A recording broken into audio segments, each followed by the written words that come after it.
Ladies and gentlemen, welcome back to the MiniLCS Summer Invitational 2026. It is the grand motherfucking finals.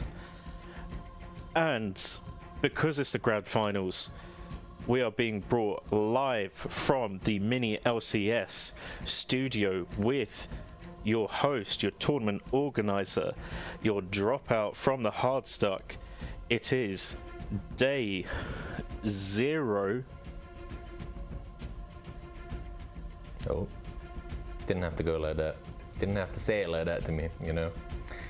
Welcome, ladies and gentlemen. We are here in the MiniLCS studio for your first of 3 grand finals. Today we'll be starting off strong with the Sweatlord finals. And also, I need to give a little shout out because I can see Itchy in the chat who he's probably eagerly waiting to see who's going to win this one because actually, Aaron, I didn't mention this to you, but it is a ticket, so you could have seen it because it's technically knowledge amongst all mods that there was like a thing that was offered to us to potentially take part in. Like there's a group that's trying to do like a. I do know about that. Yes. Like a cross-promotional amateur league worlds type thing, and they were offering a spot to whoever wins in Sweatlord. Obviously, it's waiting on consent from the team that wins, but.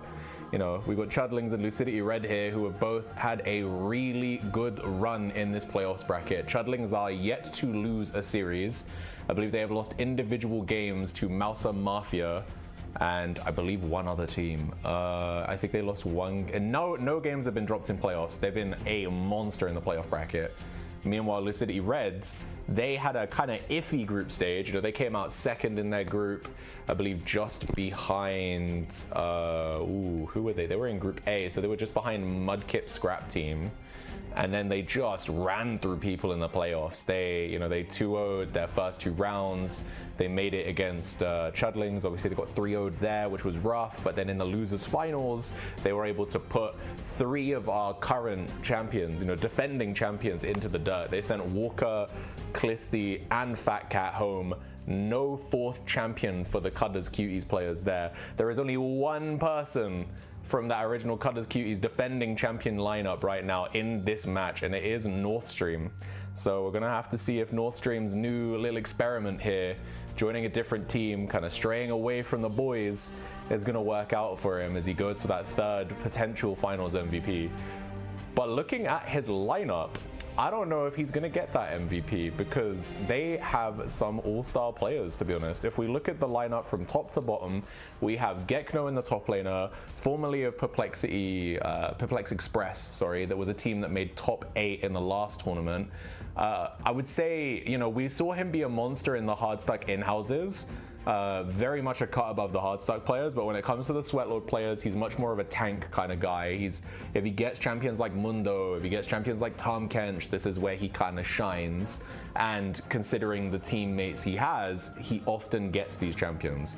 If we look to the jungle, we have True to Myself, also known as Dino, who is a literal LFL2 player.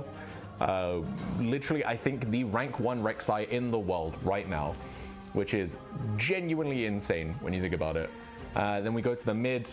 I've already spoken about Northstream. He is our back-to-back finals MVP, and someone who, again, if you remember, you call yourself back to last season, he was the key defining factor in what allowed Cudders Cuties to come back in the grand finals in a 5-game series to beat who looked to be the favorites in Latitude. And then if we cast our eyes to the bot lane, we have returning after I think a 2-split break is Lime, or I believe their username is Ampharos at the moment. Was the hardstack MVP AD carry in summer of 2025. Missed out on winter because they didn't have a team they wanted to play for, but this opportunity arose, they go for it, and I respect that they have been a pretty good bot lane paired up with I can't remember what their original name is. The new name is, I believe, Michael Schofield, which I don't know what that's a reference to, but it is Leah in the support, which is this, I believe, is Leah's first ever MiniLCS. That's a reference to The Office. Oh, is that a reference US to The Office? Office? Yes. Okay, the US of I don't watch US sitcoms, bro. I don't. It's not my thing. I've never really looked like, nah. Although I'm not gonna lie to you, I don't like the British Office either. I think Ricky Gervais is the most overrated guy. But I still won't watch the US Office anyway. I don't know why they have to poach all of our stuff, man. But anyway, I just glazed Chudlings for like 3 minutes straight, and I haven't spoken about Lucidity Red. Lucidity Red are a really good contender here for these guys. I think Chudlings are still the favorites, but I think Lucidity Red can give them a run for their money. I think that we've seen Shiny in the top lane. He hasn't played all of the series recently because the team has been having some roster issues. They had a change in support. And so as you'll see, they're going to be running their substitute support here in Grand Finals in Zookeeper. But against Mouser Mafia, Zookeeper looked really strong. And I think it needs to be said, the main carry for me, the two main carries we've seen from Lucidity have been in the bot lane and in the mid lane. So Faknoon in the mid lane, he's been doing really well. Also someone who's climbed a ton, by the way, during the duration of the tournament. He started off as an 11-point player, and I believe I looked at his account recently, and he's peaked somewhere like 600 to 700 LP. It's genuinely crazy. And then their AD carry has been the star player. You know, we've seen them when they were up against Mouser Mafia every single game, both in the winners bracket when they beat them 2-0 and in the losers bracket when they beat them 3-0. The primary driving factor of what won them those games was just bot diff. And yeah, the AD carry for Lucidity Reds, I think he has a harder challenge ahead of him today. I think that Ampharos and Leah in the bot lane, they are a stronger challenge than Walker and Evil Magne were. But if the Lucidity Reds lineup are going to win, it's going to be through him. It's going to be through the bot lane. And I think everywhere else, if they can get leads top, that would be good, but I'm not 100% sure. Again, we know Gekno is a weak side player and his team won't be playing around him. So, you know, that might be a place where they can look to try and punish with their jungler Para can go there. But I think, generally speaking, I think it might be Chudlings that are going to dictate the pace here. And it's going to be about having better team play. Lucidity Red are a team that they're a Swedish team. They've come from a different tournament as well. I don't actually know. I think they came from SLE, if I remember correctly. And they've come in here and it's their first time in the MiniLCS and they have performed exceptionally well. So we need to say, even if I do believe Chudlings are the favorites to win here, I am hoping we see a good competition. And we are now in Champion Select. So let's see what we see from these bans. We're going to see the Rek'Sai ban. Yeah, fair enough. Cannot really hold that against anybody there. Following up with an Anivia ban as well. Meanwhile, Chudlings get away with the Nocturne ban. And we'll wait to see what they take away on the second one here. As we'll... Oh, they're hovering it. We're running out of time a little bit there, but we'll see what they can do. Gonna take away the Kindred, so we're getting a lot of jungle focus here from Chudlings. They really want to get a favorable matchup for Dino, and I don't blame them. Again, I think he's been a pivotal carry player for them throughout the tournament. They've put him on stuff like Graves a lot, and he has done really good work on it. And third ban here to take away from Faknoon in that team fight kind of control mage area. They're gonna get rid of the Ori. Meanwhile, Lucidity took away the Mundo. So again, I think probably Gekno's best top laner, or at least one of his safest anyway. So we can expect to see something else from him as the Orianna is locked in. And we're looking to B1 Jace here for Lucidity Red. So the Jace pickup could be going top, could be going jungle. The jungle Jace build is still good. It's by no means bad, although it is less powerful than it was a few months ago when it was first picked. First kind of, you know, gained prominence, I should say. Meanwhile, Chudlings are going to hover the Victor here, which again could be bot lane, could be mid. I don't believe we've seen too many AP bot kind of games out of Ampharos. So I assume that is a blind for North Stream. We'll see though, you know, it's still technically a flex in the same way that the Jace is right now. They could still move it. We are, you know, this is in early stages of the draft. We always see these kind of flex picks come out, right? It allows you to kind of try and jostle for favorable lanes, especially in your carry positions, right? I don't quite know off the top of my head what Faknoon could pick into the Victor that could punish it well enough that they might move it bot. Victor is one of those very safe, very good scaling mid laners. And we see Ornn is going to be blinded here for Gekno, for the Chudlings. Yeah, safe, super good team fighting. Very safe champion in general because he's very beefy, he's very hard to kill. You have to misplay oftentimes, or they have to commit several members to make sure that Ornn can be killed. If he dies solo in lane here against the Jace, if it is Jace, I think it will have been a misplay from Gekno's side there that will cause it. But the team fight presence from the champ as we get to the later stages of the game is so nice. And we're gonna see Syndra and Maokai here as B2, B3 for Lucidity Reds. They are gonna take, yeah, Syndra is definitely, I mean, that's another flex. It could go mid, it could go bot. Again, when the AP carry bot lane meta, it is very versatile. She is a champion that's very happy to go bot. She scales really well. She can safely farm. Maokai is a great roaming support. He also just recently got buffed in the jungle as well, so he could, in theory, go jungle. So you know we have a lot of flexibility here. Meanwhile, Chudlings are going to kill a little bit of their flexibility by locking in the Caitlyn here.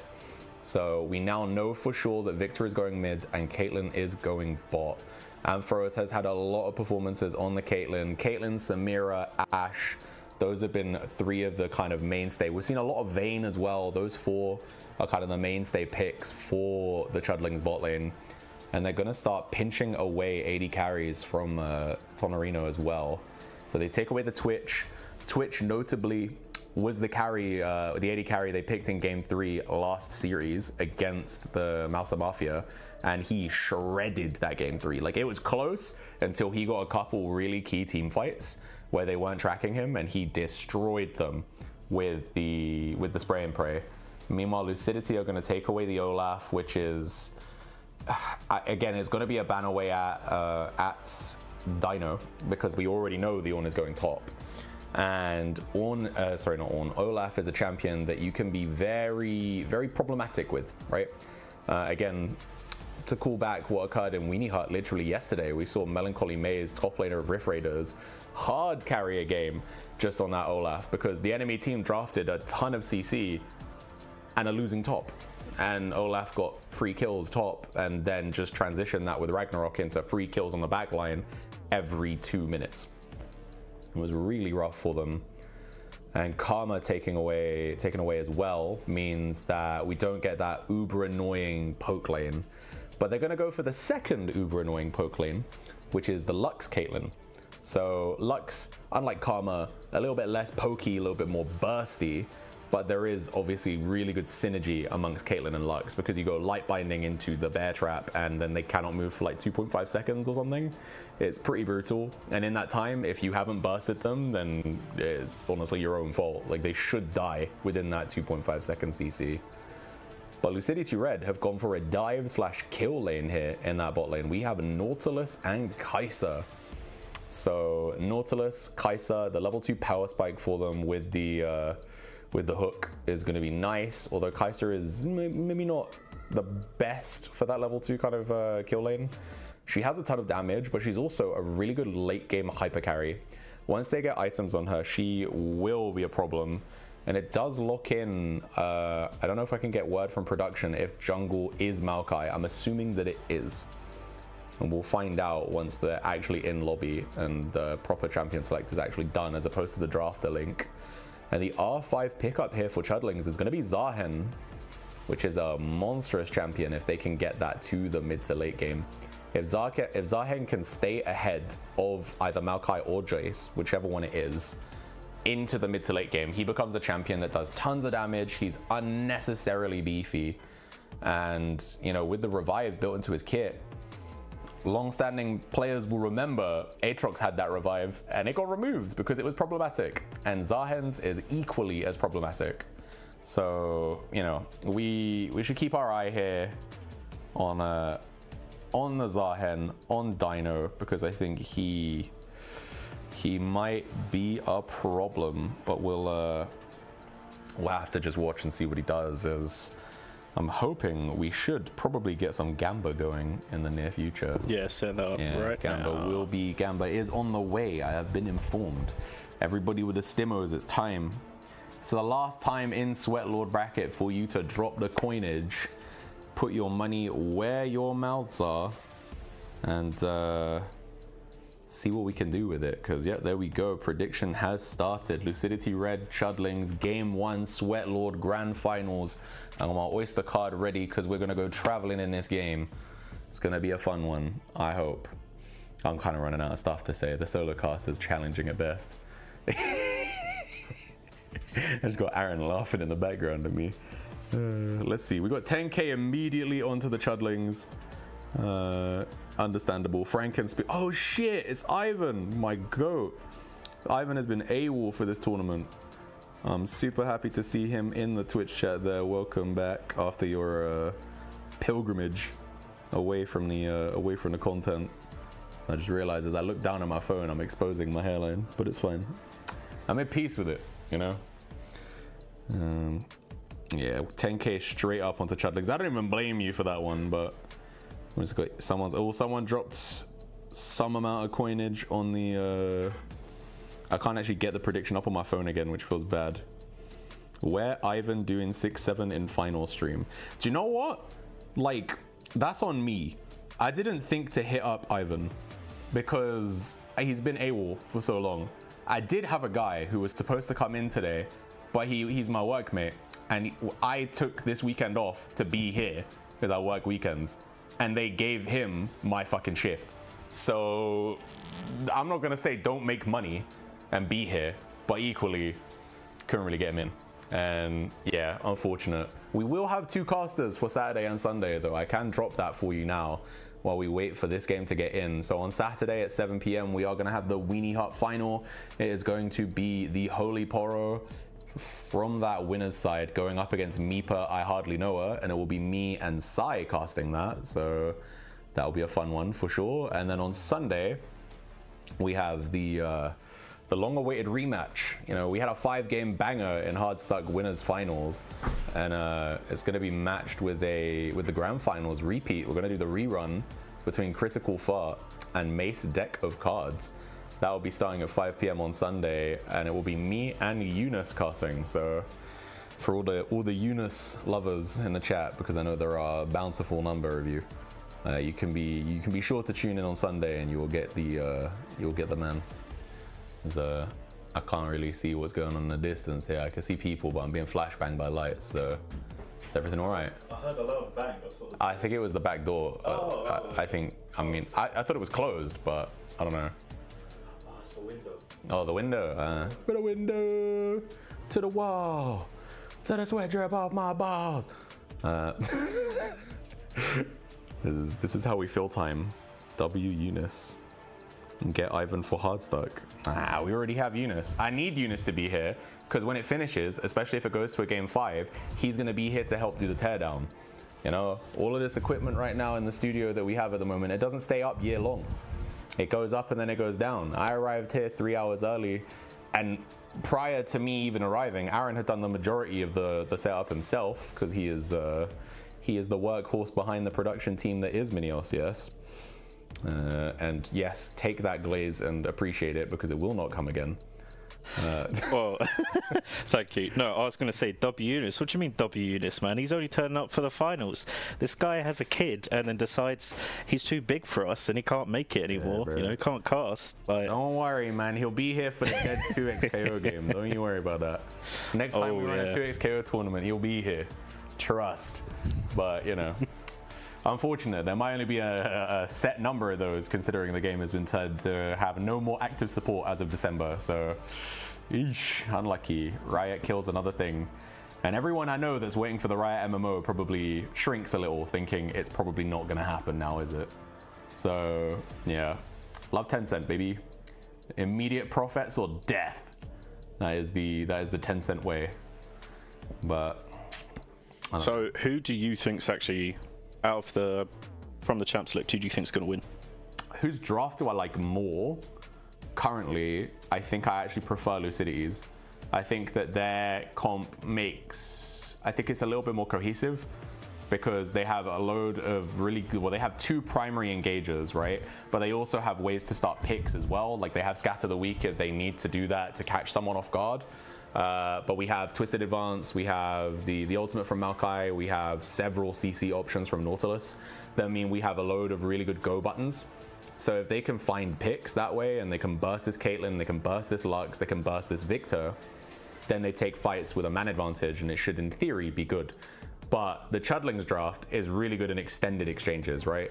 You know, if Caitlyn can get multiple headshots, if Victor can drop the ultimate and he gets to scale and he gets to upgrade his abilities and whatnot, and Zahen as well, like said earlier, if he gets to scale, he's going to be a problem. And especially all of that, little cream on top is that they also have Ornn. So after level 13, everybody gets an item for free that's like 1k of free gold.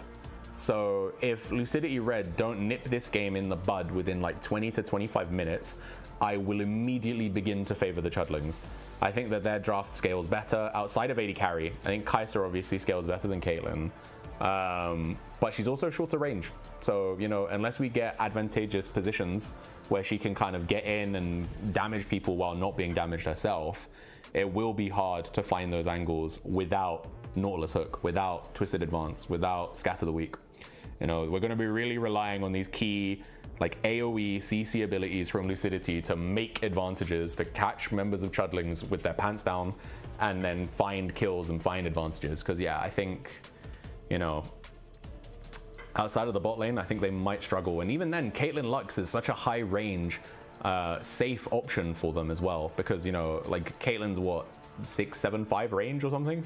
Something ridiculous. Lux with light binding is, you know, she covers so much ground with it, with her E as well. She covers so much space that it's like, it's going to be hard for Nautilus to find hooks if Lux and Caitlyn play correctly. So I'm going to probably be looking at Nautilus at Zookeeper here to be able to maybe roam. Might have to abandon Kai'Sa on an island a bit, but I'm not going to lie to you. I'm no bot laner. That might not be how this lane is supposed to play. That's just me assuming. Stop the caster curse. What did I do? What did I curse?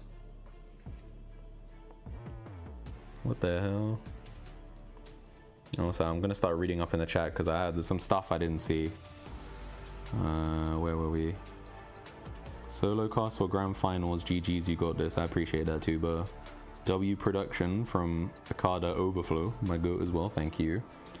Oh, okay. So it turns out that Aaron was wrong, and it wasn't from the US office. It was from Prison Break, which means my entire rant. Yes, sorry. My entire rant about the US stealing shows from the UK is irrelevant because Prison Break is just a US show. There was never a UK version, so ignore that.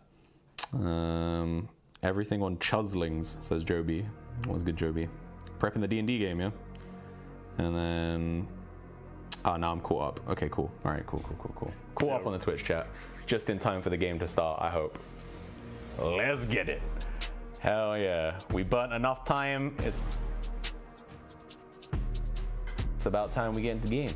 Run it. I fucking love the Chudlings team logo, by the way. It's a thing that could not be generated by AI. And I'll be very disappointed if I find out after saying that Leah did make it with AI. But I'm almost certain she didn't. So that's my goat. Let's see what they can do. We are finally in game, boys. Let's get it. Let's see that's a prestige skin for the Kai'Sa as well, isn't it? Prestige KDA. You know, I never used to look at skins until Sai started making a thing of checking everybody's skins as we went into game. And then now that he does it, now I look at them and I'm like, oh yeah, there's a skin. I'm not really a visual person like that. But what I do care about is runes, as that tells us how people want to play the game. And as we see 4 members of the Chudlings walk right into vision, we can talk a little bit about this Ornn, who's going to catch a bad trade here, courtesy of Shiny Sluggus. Good level 1 for him is going to give him complete control here of the lane in level 1. Yeah, unlucky Gekno. You might have to base and take that TP. I'm not going to lie. He immediately pops his pot, but it's rough times for him. So now that has happened, let's break down some of these rune choices. So we have Grasp for the Jace.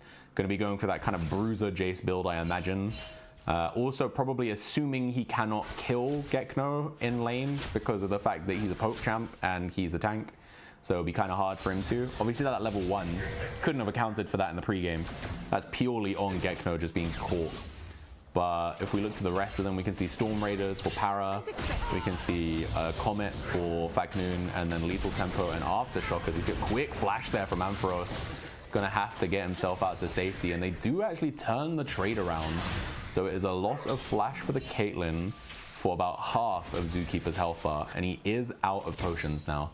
So keep an eye on Zookeeper as this lane progresses, because with no potions, he cannot continue to take trades like this. And look at Lucidity here. Luckily, Gekno has a ward on it, but they were looking for a really cheeky level 2 dive. And on the other side of the map, we see that True to Myself is doing the exact same thing. He killed a couple camps, and they're going for the bot lane play. It looks like we will still get first blood here, but it will be a 1-for-1. And it's going to be... I still think it's a net positive for the Jace, though. Even though it was a 1-for-1, he gets a little extra gold off the first blood. So that's big for him. And not too bad overall, but I think we also saw flashes burnt from both as well. So we could see a return gank from Para in that top lane if he wants to. But he's just doing his top camps right now. And we actually, I didn't mention this because I genuinely just didn't see it, but we are actually vertically jungling from both sides. So the map has been completely cut, meaning that Zahen will never go top in this game, and presumably Maokai can never really go bot. So we know exactly what Maokai wants to do in this game right now. It is going to be, they are going to be looking to punish as much as they can the Ornn with no flash, and maybe look at North Stream as well. Remortgaged my house to put money on Chudlings. Eesh. I hope that works out for you. That might be. I'm not a financial advisor, but remortgaging your house for a video game might be a rough one. And right now, about 500 gold between the two teams, negligible at best. Mid lane health advantage for North Stream right now, and a little bit of a CS lead while we're at it. Both players have TP, so they will be probably looking to base around about 1,200 gold if they can, just to get that lost chapter. It's a really big item power spike for most control mages because it allows them to stay in lane for significantly longer, gives them extra mana every time they level up. But here comes the Zahen looking to punish Shiny, but he's not going to catch him. But the Hex Gate there going to give him a little bit of speed and let him get to safety. But that vertical jungling I was talking about so aggressively in the first like 2 minutes, they've decided to reset that now. So we can see Maokai's getting his bot camps here. He hasn't actually taken the Gromp at all though, which I don't know what the logic is behind that, but it looks like Caitlyn's caught here. You gotta remember that Ampharos doesn't have the flash. And luckily the light binding here is gonna make it so that Zookeeper is actually caught and ends up dying for it. The amount of space that this Caitlyn has made, she will eventually go down, but it took way too long for them to get to it. And while the play does come out positive for Lucidity, it wasn't that convincing, although I will say 2 kills here onto the Kai'Sa, really how you want to get the game rolling, right? We said that Tonorino has been the primary carry for Lucidity. Getting him that extra 600 gold in that bot lane is going to be really nice for him. As we see, he's going to come in with the item advantage as well.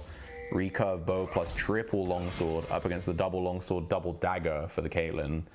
I imagine that does roughly mean Tonorino will be out DPSing the Caitlyn outside of headshots anyway. And, so we'll have to watch whether or not Ampharos can control those bushes with Michael Schofield and see if they can abuse the headshot mechanic. Because if they can, then I think it doesn't matter too much about the item disparity. And we see Gekno gets a good little trade hit onto Shiny there. Not much else to be said about it though. Gonna be able to walk out and hold up. What's the Twitch chat saying? I just see a ton of stars, courtesy of KD, which never. Oh, fuck you, Chris. Okay, thanks for that, KD. That was insightful as always. And nice. gotta be an equal trade, to be honest with you, in the top lane.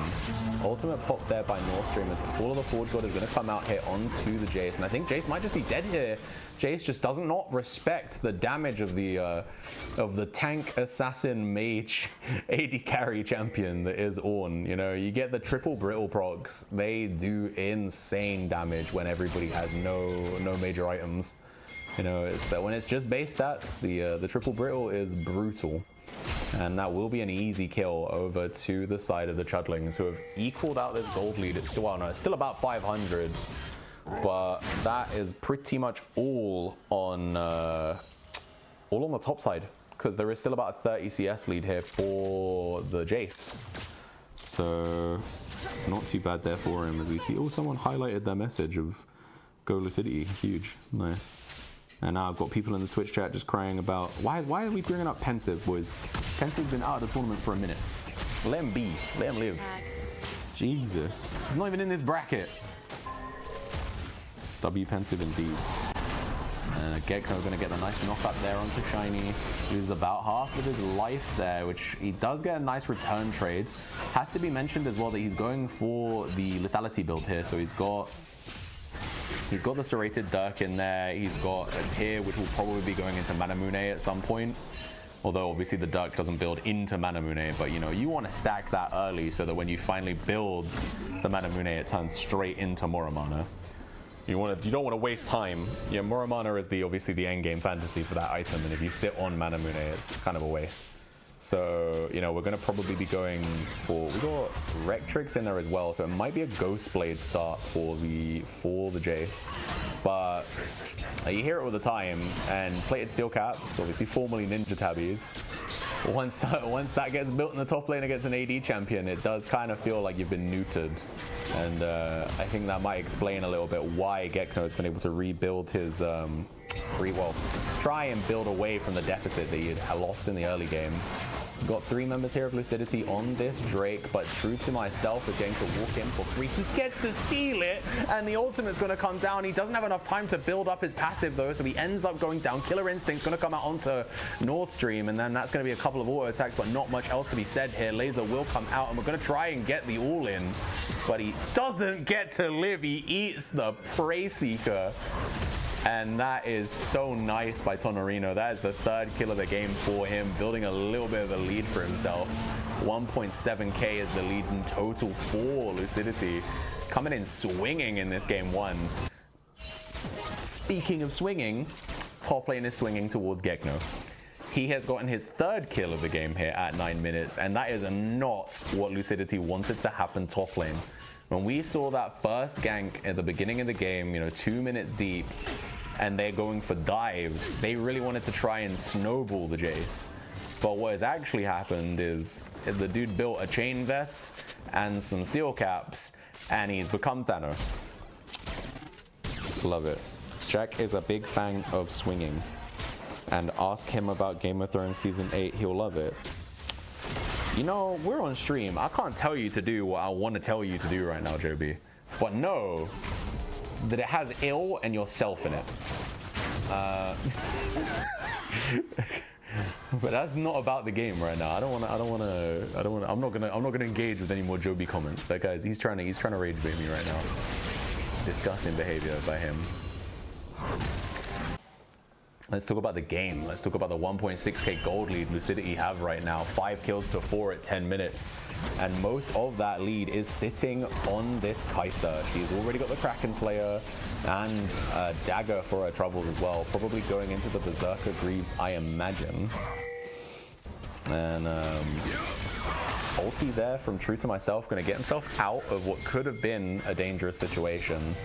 Hate to see it used defensively though, unfortunate for Zahen, but he's happy to still just be scaling here. He's got 2/3 of his Triforce ready to go. He just needs to finish the Heartbound Axe. So that is not too far away. And a hook here is going to land onto Ampharos. In comes the Depth Charge, and in comes the Killer Instinct, and that is immediate death for the Caitlyn. And that is going to be the 4th kill over to this Kai'Sa, who is looking really dangerous right now. We mentioned it in draft, and she is a very good scaling hyper carry. And being 4 kills up at 11 minutes means she's primed to carry this one, as we're going to see the flash hook come in immediately by Zookeeper, and that's going to be a 5th kill over to this Kai'Sa. And this game is beginning to slip out of hand for the Chudlings.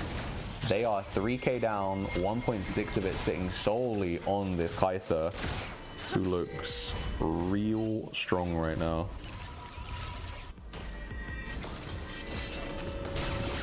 But Ampharos is going to get himself a return kill, maybe. It looks like Ace in the Hole's going to come out. Zookeeper's going to block that, which, yeah, no shit. That was going to happen that way. He's able to just body block easily there. Final Spark will come in. Michael Schofield going to get themselves their first kill of the game. Sucks that it couldn't go onto the Caitlyn there, but maybe they're attributing to the kill secured mentality, and kills on the Lux aren't too bad. She is a burst mage. Looks like she's going for the Imperial Mandate first item here as well. So not a bad item as well. That item, since they've changed it, since they've made it do, I believe, 7% extra damage for a few seconds after you impair or immobilize someone.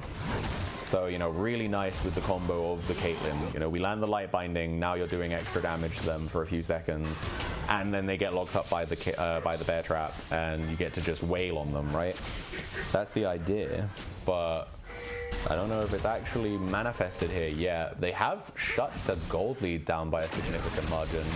Gone from 3k, which it was 2 minutes ago, down to 1.7. I think that's just kind of capitalizing on a little bit of the greed that came out of Lucidity in that bot lane play. They committed a lot for it, and then they stayed. Sometimes you gotta know when to get out. And luckily they didn't lose the shutdown onto the Kai'Sa, because Kai'Sa right now is sitting on a 130 gold shutdown. And that will only continue to grow, because as I said it went from 130 to 290, and it's now 400. So, as they continue to grow their gold lead, the shutdown will continue to grow. We're going to see 2 TPs committed here. Final Spark going to come down. They are really trying to kill this Kai'Sa. Shutdown finally goes over to the Caitlyn, and Zahen has got this Nautilus in his sights. I think he's going to go down. Nothing really the team can do. Really nice play here from the Chudlings. They make something out of nothing there with 2 TPs committed in a neutral lane state, no less. So it was a brazen commit, but it works out for them here. They farm the shutdown gold as well. It's really hampered that lead in the bot lane. Went from 1.6k to about 400 in the blink of an eye, and they're going to be happy with that. But here we see Jace obviously capitalizing on the TP usage from Gekno, gets that first turret gold, and is now 1.1k gold in the lead himself. He has finished the first item here, the Ghost Blade, and is that a visual bug, or is his boots on cooldown right now? Aaron, am I looking at that right? Are his boots on cooldown? Yeah, his Lucidity boots are on cooldown. Well done, Blue Ball. W Blue Ball right there. Item doesn't have an active, cannot physically be on cooldown, but it is on cooldown nonetheless. But it's about to be off cooldown, so we're gonna have to see what you can do with it now that it's off cooldown. Hook is gonna go wide there for Zookeeper, trying to catch Michael Schofield, but there is nothing to be had. He catches nothing but air, as the Prey Seeker goes between the goalposts as well. And you can see Lucidity are trying to get control in that top quadrant here around this Herald. I believe they're going to want to start it. Yeah, you can see Shiny's going to make a start on it as well. We have 3 members here, the 2 richest people on the blue side as well. Going to make sure that they have all of their gold here to kind of consolidate onto this Herald. Make sure the enemy team choose not to contest it, and they will happily walk away with that. Probably going to get burnt on the mid-tier 1, I imagine, which is still standing right now. We see an attempt of a collapse here onto North Stream, but then a ton of damage comes out onto Factmoon, and he's going to have to walk away, and I think he just dies to the upgraded laser beam there. And look who is on the return here, as we see Final Spark is going to come out, anti-gravity field is going to come as well. Luckily there for Zookeeper, he gets to walk away with his life, because there was reinforcements coming from the Chudlings, and they are all up in his jungle right now. He is all alone. We can see Para is on the way, but I don't know how much he can really do at this point. There are no meaningful camps up. You know, we have, I think, just chickens. We've got 2 minutes and 30 seconds roughly onto the next Drake, and 3.5 minutes until Baron eventually spawns. And as we kind of creep towards 20 minutes, the gold lead is here for Lucidity, but there are some real positives for Chudlings. The gold lead is negligible right now. It's only 1.2k. And their mid lane is really strong right now. He's up 30 CS, he has 2 kills, he's up 1k gold. And in the same way that Kai'Sa is the hyper carry for Lucidity, I think that North Stream can hyper carry in this game on the Victor, you know? Especially once he gets his upgraded ultimate as well. It does so much AoE damage in team fights. We see the ultimate from Maokai is going to come out here just to basically disincentivize the red side from taking this play. They know that their top laner is in the bot lane trying to get T1 bot. And so they want to make sure that they don't get collapsed on. And as we might see an attempted collapse hit onto Caitlyn, they actually just explode her. And in comes Shiny with the Hex-gated Q. It's going to pop onto the 3 members that are still in this play. Victor is on the top side right now. Is sitting on TP, so he can join the fray if need be, but he's going to just try and get some plates here. Lime go win it for Mexigods, do it for Pokedex. And apparently he died right after it. We see Gekno gets caught here by 4 members in his own jungle. Luckily the team are here. The cavalry keep him safe, but he does have to lose his flash. And we need to start looking at this Drake in 1 minute and 5 seconds. Once that is up, you know, we need to look at what cooldowns we just lost in that fight, because there was nothing to be gained other than the kills that happened in those fights, right? We've lost the flash from Zookeeper, but he has the Hex flash, so it's not too bad. Flash from Faknoon is down, flash from Para is down, flash from Gekno will most certainly be down. And that is really it. I think North Stream's flash will be down, but he didn't lose it in the exchange. Tonorino's is coming up in 3 seconds. So he's going to have everything available to him. He's also on the 2-item power spike right now. He has finished his Rage Blade, so he is really strong. That 3rd item power spike in a few minutes will be his real apex. But, you know, at this moment in time where he's an item above the Caitlyn, it's still a good time for them to fight. We just need to look at the other members of the team and see what we can really do, because yeah, Victor's on 2 items as well. So if he gets to stay safe in these team fights, he can also do real damage. But we can see they're jostling for position here. We have all 5 members of the blue side in this bush, and all 5 members of the red side are up in that choke point. And realistically, are we waiting for a good time to use the Maokai ult here? We're going to see Scout of the Week is going to land onto Ornn, but look at Zahen taking on 3 people. He's going to pop the ult, but he dies before the ult finishes, so he doesn't get to finish his passive. He does not get the revive, and this should just be a give of Drake number 3 to Lucidity. They are finally going to get themselves on the board with the Drakes, so they're going to be more than happy with that. They delay the stacking of Chudlings, and that is paramount here for them to try and keep themselves in this one. And we're going to see Gekno gets caught again. In comes the Killer Instinct, and it does actually go over to Para, which I think it would have been nicer on the Kai'Sa, but what can you do? Sometimes the Maokai just takes it with a stray Q, you know? Sometimes the Saprolings they just want kills. They want blood, and it is what it is. But we're going to see, it looks like Nautilus is going to get caught there, just eats a light binding, and then a full combo from Michael Schofield. Going to cost him his life, but in comes off the TP. Shiny Sluggus is here. Ace in the Hole is going to come out, but it will hit a tank and not the target, so it does not do much damage. Not yet anyway. Still on 1 item, just on the Hex Optics right now is Caitlyn, so we're going to see the IE does come in though off of this reset, so not too bad. And otherwise, we're being chilling.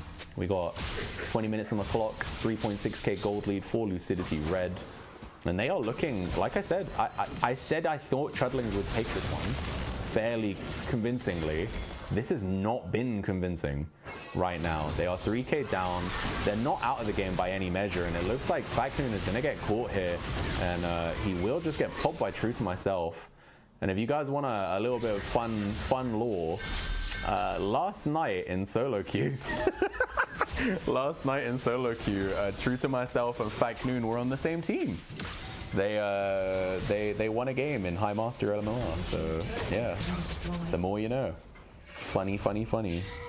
W solo queue leak indeed. Yeah, I'm leaking the secret strats, the secret sauce. I'm sure they're gonna start banning the Rise away from Faknoon after that solo queue performance. Talk about Dino's flash in that game. I don't want to. You know, he's got a reputation to uphold, and I wouldn't want to tarnish it, you know.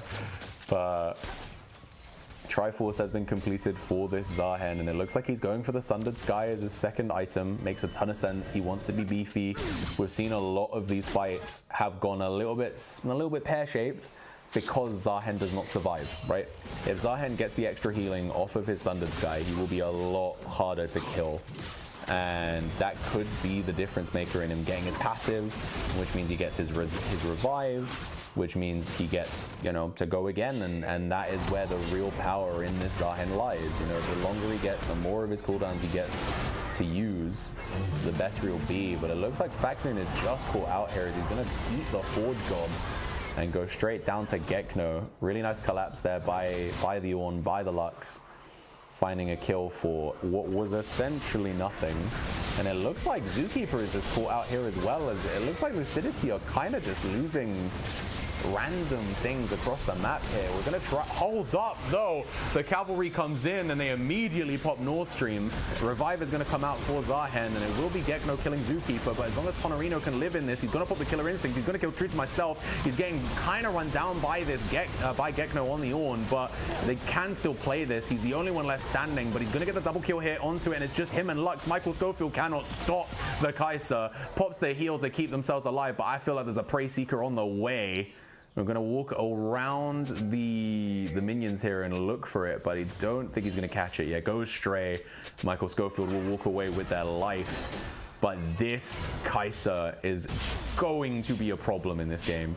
And I don't know if they know the fucking does he know meme. Gonna eat a ton of damage there from Michael Schofield as the TP is gonna come out by North Stream. Final Spark comes out, but it's gonna whiff. We have the Home Guards here alongside the Hextech Rocket Belt, means that we're gonna get an easy kill over to this Victor. And it wasn't a shutdown. That is important. I thought it would have been a shutdown, but it wasn't. So that might, it's less condemning, because if he gave away a shutdown, then that's extra gold in the back pocket of the Victor. And like I said, in this game, I'm kind of looking at it as like a Victor versus Kai'Sa hypercarry angle right now. And as Drake is spawning in 20 seconds, it's 7 seconds until Tonorino is on the board. And I do feel like Lucidity should just give this. It is going to be hard for them to fight 4v5, and Tonorino has no way to get there quickly. No TP, he has barrier and no flash. He cannot just fly in. There's no options here for him.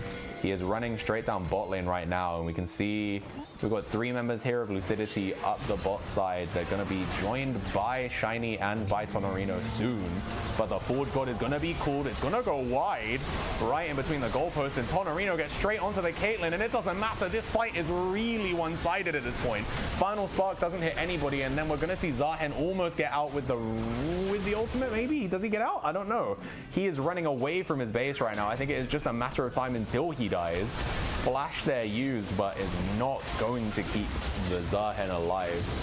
3 kills now onto this Syndra. She has been struggling a little bit in this game, but with the space being afforded to her from how ahead this Kai'Sa is, and from the CC tools available between Nautilus and from Maokai, it's looking pretty good for Lucidity right now. They're building their gold lead once again. I don't know if we can get the gold graph up, because it's been up and down, but Lucidity have been pretty much in control the entire time. And they're going to take this Baron completely uncontested. And that is so nice here for Lucidity. And it needs to be mentioned, I said it a little bit pre-game, but the Lucidity of group stage and the Lucidity of playoffs has been night and day. They have looked so strong in the playoffs. When we bring ourselves back, because if you remember group stage for Group A, right? There was 4 teams, as there was in every group in Sweatlord, but it was like Lucidity, Mudkip Scrap Team, Gromp Support Group, and Donny Blue. Donnie Blue beat Lucidity Red in their first game, and then they dropped out, reversing the decision. So Lucidity Red really got they got a free win in their group essentially because they lost, and it was, I think they lost 2-1 if I remember correctly to Donnie Blue, and then you know, they beat Gromp Support Group 2-1, and they lost to Mudkit Scrap Team 0-2. So they didn't look dominant by any shape, you know, any shape or form. They didn't look like they were like the team to beat. But since playoffs, you know, since the playoffs have come in, it's lock-in time, and they are doing it. And yeah, look at the damage. Look at that, over double the damage coming out from Tonorino onto Ampharos right now. He is so much more powerful at the moment, and he's also the one that's scaling as well. You know, like I think Caitlyn scales less effectively than the Kai'Sa. So I am accusing them of account sharing. He's saying there's different players on the accounts now. Yo, you didn't put words in my mouth. I didn't say any of that. That was all you. But they have looked so much better in playoffs. They've looked so much cleaner, so much more cohesive. They know who they're playing through, and they know who they're trying to win through, and they're doing it really well, to be honest. And as they're going to try and get some more stuff off of this Baron buff. You know, we've only got 2.5k off of the back of it. We're going to try and crack these tier 3 turrets as well. We're going to get the T3 mid. They do abandon trying to get the T3 top, though, has to be said. Maokai ult will be popped to create some space here to try and take down the inhibitor. Should be able to finish it, surely. Scatter the Weak used to create that last bit of space to be able to finish it off. Dredgeline is going to be popped here by Zookeeper. I think Zookeeper is just a forfeit here. He has to die. He has no flash. He cannot get out. But luckily for him, you know, they only have 25 seconds left on the Baron, and Drake is not in any time soon, so it doesn't cost him too much here, right? You know, let's call it a fast recall when it's not really that fast because he's dead for like 30 seconds, but it's all good. And gonna see the Chudlings are gonna come out here and try to reclaim some of the map ahead of this Drake start. So we've got 90 seconds on the clock until Drake is up. Prey Seeker comes out from Tonorino, who is 14.8k gold right now, nearly 3k, no, exactly 3k above the highest gold person on the red side, who is actually Ampharos. So it needs to be said, despite there being a 3k gold lead in the bot lane, it's not like Caitlyn is a slouch. And they have a 7.4k gold lead right now, but 3 people have their upgraded they have their ornaments. So that is 3k gold being kind of shifted here for the Chudlings. Whereas it's not shown on the graphs, it's not shown on the map, but it is there. And with the extra AP coming out from the Blackfire Torch, extra AD coming out for the IE, and extra health and armor for the Unending Despair, I think is not all she wrote here for the Chudlings. There is a lot of opportunity for them to play team fights well and bring it out. All I think it takes here, oh sorry, I just touched the mic. All I think it takes here is one team fight where they catch Tonorino unaware. If they can catch this Kai'Sa and blow her up, the 5v4 that will come after the fact is a freebie. You know, look at the damage that we saw coming out. We're gonna see a really ambitious attempt here at a jump onto North Stream. Gekno is up in 4 people's guts right now, but his team's kind of abandoned, and so he is going to be a sacrifice here, and Drake is up, so this will be third Drake handed over to the side of Lucidity Red, who now have an 8k gold lead. They are very much in command of this one, and just a little bit of miscommunication there from the Chudlings mean that they have a hard time there. It's a rough one. For sure, I think they are going to struggle to come back from this. And we need to, if we think about it, who are we looking at for them to come back here, right? We need, I mean, I think the Zahen ultimately has been a little bit of a failure in a pick here. It hasn't really worked as intended. It just gets popped before he actually gets to do his thing. He's only gotten to revive like 1 or 2 times. Michael Schofield is just gone. Just straight up dead there. Catches all of the poke under the sun from Shiny and from Tonorino. And in comes the flash scatter of the week coming in. These guys are looking to end this one. We're going to see Ampharos is going to go down 6 deaths of the game for the Caitlyn. And now they are looking to fight the 3 under Nexus turrets if they can. Scatter of the week goes wide this time. Not going to quite land, but we do land the ball here onto the Zahen. They're trying to make the angle onto the Syndra, but down goes the Zahen, and it doesn't matter. With nobody targeting Tonorino, he is going to shred the enemy team 10-2-8. Whoever even the odds on the banking side of things, on the Gamba side of things, is about to walk home with a bunch of Simmos, because game 1 goes to Lucidity Red. GG.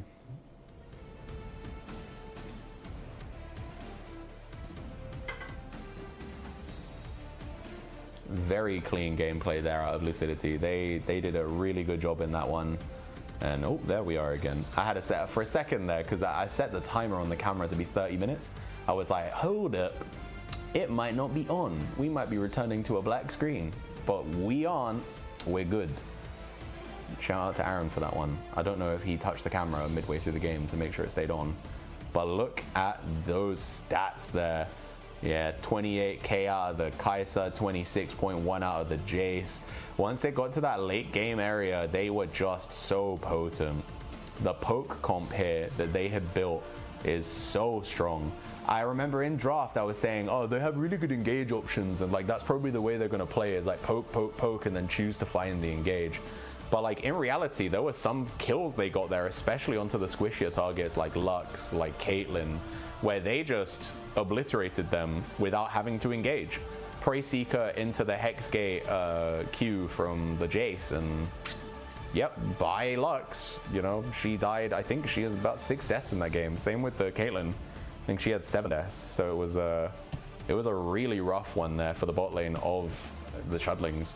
And now the question is, what do we do for game 2? How do we adapt? How do we change things? Because game 1 was, there were opportunities for them to kind of excel, but overarchingly, Lucidity Red felt like they were above the curve, right? It felt like whatever the Chudlings did and wherever they found a little bit of purchase, we would skip forward 30 seconds and then Lucidity Red were getting something else. And oh shit, someone just redeemed them. Fuck outfit shit. I can't actually hear them through this, so that will just be on the broadcast, not me, unfortunately. Sorry for that. Oh damn, even Fat Cat's dropping it as well. Everyone's trying to give me Vietnam flashbacks of 2024. Unbelievable. All right, we're gonna cut to a break, boys. We will be back in 5. Get yourselves a drink. 10. That's what I'm gonna do. 10. I've been informed it's 10, not 5. My bad. 10. We will see all of you in 10.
Welcome back, ladies and gentlemen. It is time for Game 2 of Lucidity Red versus the Chudlings. We are in the Sweatlord Grand Finals of the MiniLCS Summer Invitational 2026. It is our last tournament, or at least last major tournament of the year, before we go into hibernation for what will be 4 months of Bing chilling until January, presumably, for the Winter Open of 2027. But there'll be more info on that nearer the time. You know, we don't need to worry about that just yet. We have 3 big final series to do in the next 3 days.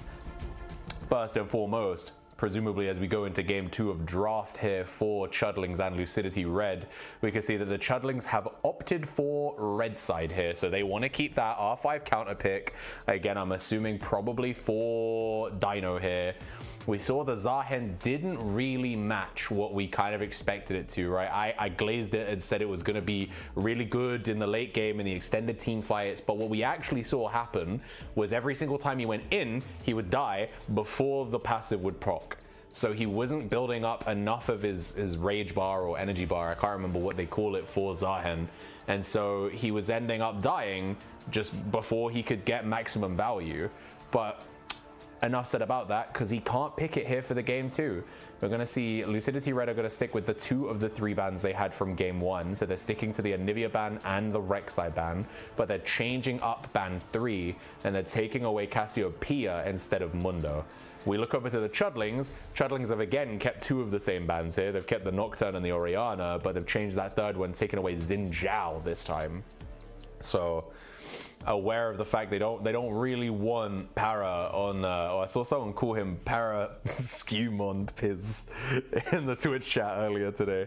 They don't want him on that champion. You know, the Xin Zhao is a champion you can take over games with, and you know, I think it's a good ban here if they don't intend to take it for themselves.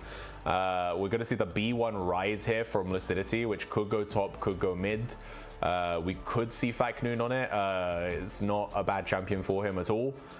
We could also see it go in the top lane. There's that flexibility that is nice on a champion like Ryze. He's also just a damage machine gun, right? Like, he's an artillery mage, one of a few, because there are not that many artillery mages in League of Legends these days. No true artillery mages anyway. But if you are within the range of the Ryze, he can eviscerate you once he gets enough mana, you know, once he gets enough items, like 2 to 3 items, especially with, oh, what's the name of that new mana item that doubles your mana costs but also gives you extra damage? Is it called like Actuator or something? I'm gonna look that up, 1 second. New mana item, League. Actualizer, there we go. I was kind of close, my bad. But yeah, once he gets that, you know, once he's got the mana flowing, you know, he also probably will take mana flow ban. It can be dangerous. And they're going to pair it up with Vi and Gnar here. So we now know that Ryze is definitely mid. We've got a nice pick option here for the Vi, someone who can really punish Wei as well if they can get around to him. And then Gnar is a great AoE engage, but also just a very safe blind pick top, right? A lot of the Chudlings top laners picks are stuff that are gonna weak side anyway, so Gnar is very safe to blind because he's a range top. He brings a lot of utility to the team through his, you know, myriad stuns and knockbacks through the Mega Gnar. And it looks like Chudlings decide they want to just take the Malphite in response to it. But one pick I haven't spoken about here is going to be that Lee Sin. So, Game 1, we said, let's try and scale, and we failed. Game 2, we say, Dino is the best player on our team, let's give him early game power. They have given him Lee Sin, one of the best early game skirmishing junglers in the game, and they've basically just said, let's try and win here in the early. We're going to see more bans come out here towards that bot side as we see a Seraphine ban to take it away from Michael Schofield and a Twitch ban away from Tonorino. More than likely going to be the Xayah here again, mirroring the Game 1 bans here for Chudlings. And Lucidity Red probably going to take away another Enchanter, I imagine. Maybe like a Nami type champ or something, you know, fits the profile of the Seraphine. Unless they want to take away an AD, but I don't know what AD carries they're too scared of here. Again, the thing with Amphoros's champion pool is that a lot of his AD carries he has the most proficiency on are champions that can only be picked in select scenarios, right? Like you cannot pick Samira into every draft. You cannot pick Vayne into every draft. They're just not safe enough. They need certain parameters, and you can see they're literally going to wait and see what the entirety of Lucidity's draft is here before they finalize what Lime's pick is going to be here to try and make sure he can get the best match for him. They do blind the Lulu here, which again is at another enchanter. Fits, you know, they took away the Milio, they took away the Seraphine here. We take Lulu. There's a very good champion at keeping people alive, right? Lucidity say, let's go for the late game insurance policy here. We're going to give Tonorino the Sivir. So great wave clear, which is not something they lacked, to be honest. I think Ryze has great wave clear too. The movement speed will be really synergistic with Ryze, Vi, and Gnar. And they're looking for an engage tool here for Zookeeper. So we're looking at a Leona pickup maybe. They did hover the Rel as well. Shout out Walker. He's eliminated, but you know, he lives on through his actually net positive Rel performances this season. You know, it was uncharacteristic, but he did pop off on it as well. Honestly, let's chuck the Ryze bot, put Silas mid at this point. Chudlings want Jinx, not gonna lie, I'd love a Vayne here. I just got the fucking question marks from Walker. Good times. Yeah, the Vayne pickup here. I did mention a little bit earlier in the draft, Vayne is a champion that Ampharos loves. Alongside the Samira, and the Caitlyn is another one we see a lot of. Caitlyn didn't really work out for them, but you know, Vayne is a champ here that she has a lot of movement speed. She will be able to dodge, as long as she can dodge key abilities, like all of the CC options from the Leona. She needs to dodge Zenith Blade, she needs to dodge Solar Flare, and she needs to be able to dodge the Gnar W, right? Those are the three major things that are within her purview to be able to avoid. And then yeah, she can glide in this game, in theory. Everybody on the enemy team is really low range, right? Like, respectively. Obviously they have ranged options. Ryze is ranged, he's got 550, I think, and I think Sivir is 550 too. So they're both like in comparison, like if we look last game or even at the Chudlings current draft, Chudlings have Hui, who's someone who can hit people from an entire screen away. I think Sivir and Ryze cannot DPS onto the Chudlings without being in range of unstoppable force, right? Like they cannot be both DPSing and not at threat of taking the Malphite ult. Luckily, Sivir at least has the spell shield, which will make her life a little bit easier, but I looked down at the Twitch chat again. Uncharacteristic. Hey, I mean, you had negative win rate on the Rel last season. All I'm gonna say is every time you've ever won the title, you had negative win rate on Rel. The one time you have positive win rate on Rel is the time you didn't win the title. Just saying. But enough about that. Predictions are live, ladies and gentlemen. Get the Stimo coins flowing. It is time. Like I said, there's only 3 more streams. We've got today, tomorrow, and Sunday to spend the Stimos. After that, you're sitting on coins for like 4 months until we get to winter. So you might as well splash the cash while you have it. We got 88% right now on the Chudlings, and that's probably every single member of Mexico Pokedex dropping the cash on Chudlings on the big coat that they're gonna make their comeback for this one. They, you know, they've got Ampharos on the character, or on the characteristic on the specialist pick here for the Vayne. They've got Lee Sin, real early agency here for Dino. But Lucidity Red looked really clean in game 1, and I don't dislike their draft in game 2. They have so many ways to find the target and lock the target down. They have a cease and desist, they have Solar Flare, they have Zenith Blade into the queue from the Leona, they have, you know, Mega Gnar. Even they have Rune Prison as well, if they can land it, you know. The only thing I think they'll struggle with is they do get outranged here, you know. They're gonna struggle. Can we get a 6-7 emote here?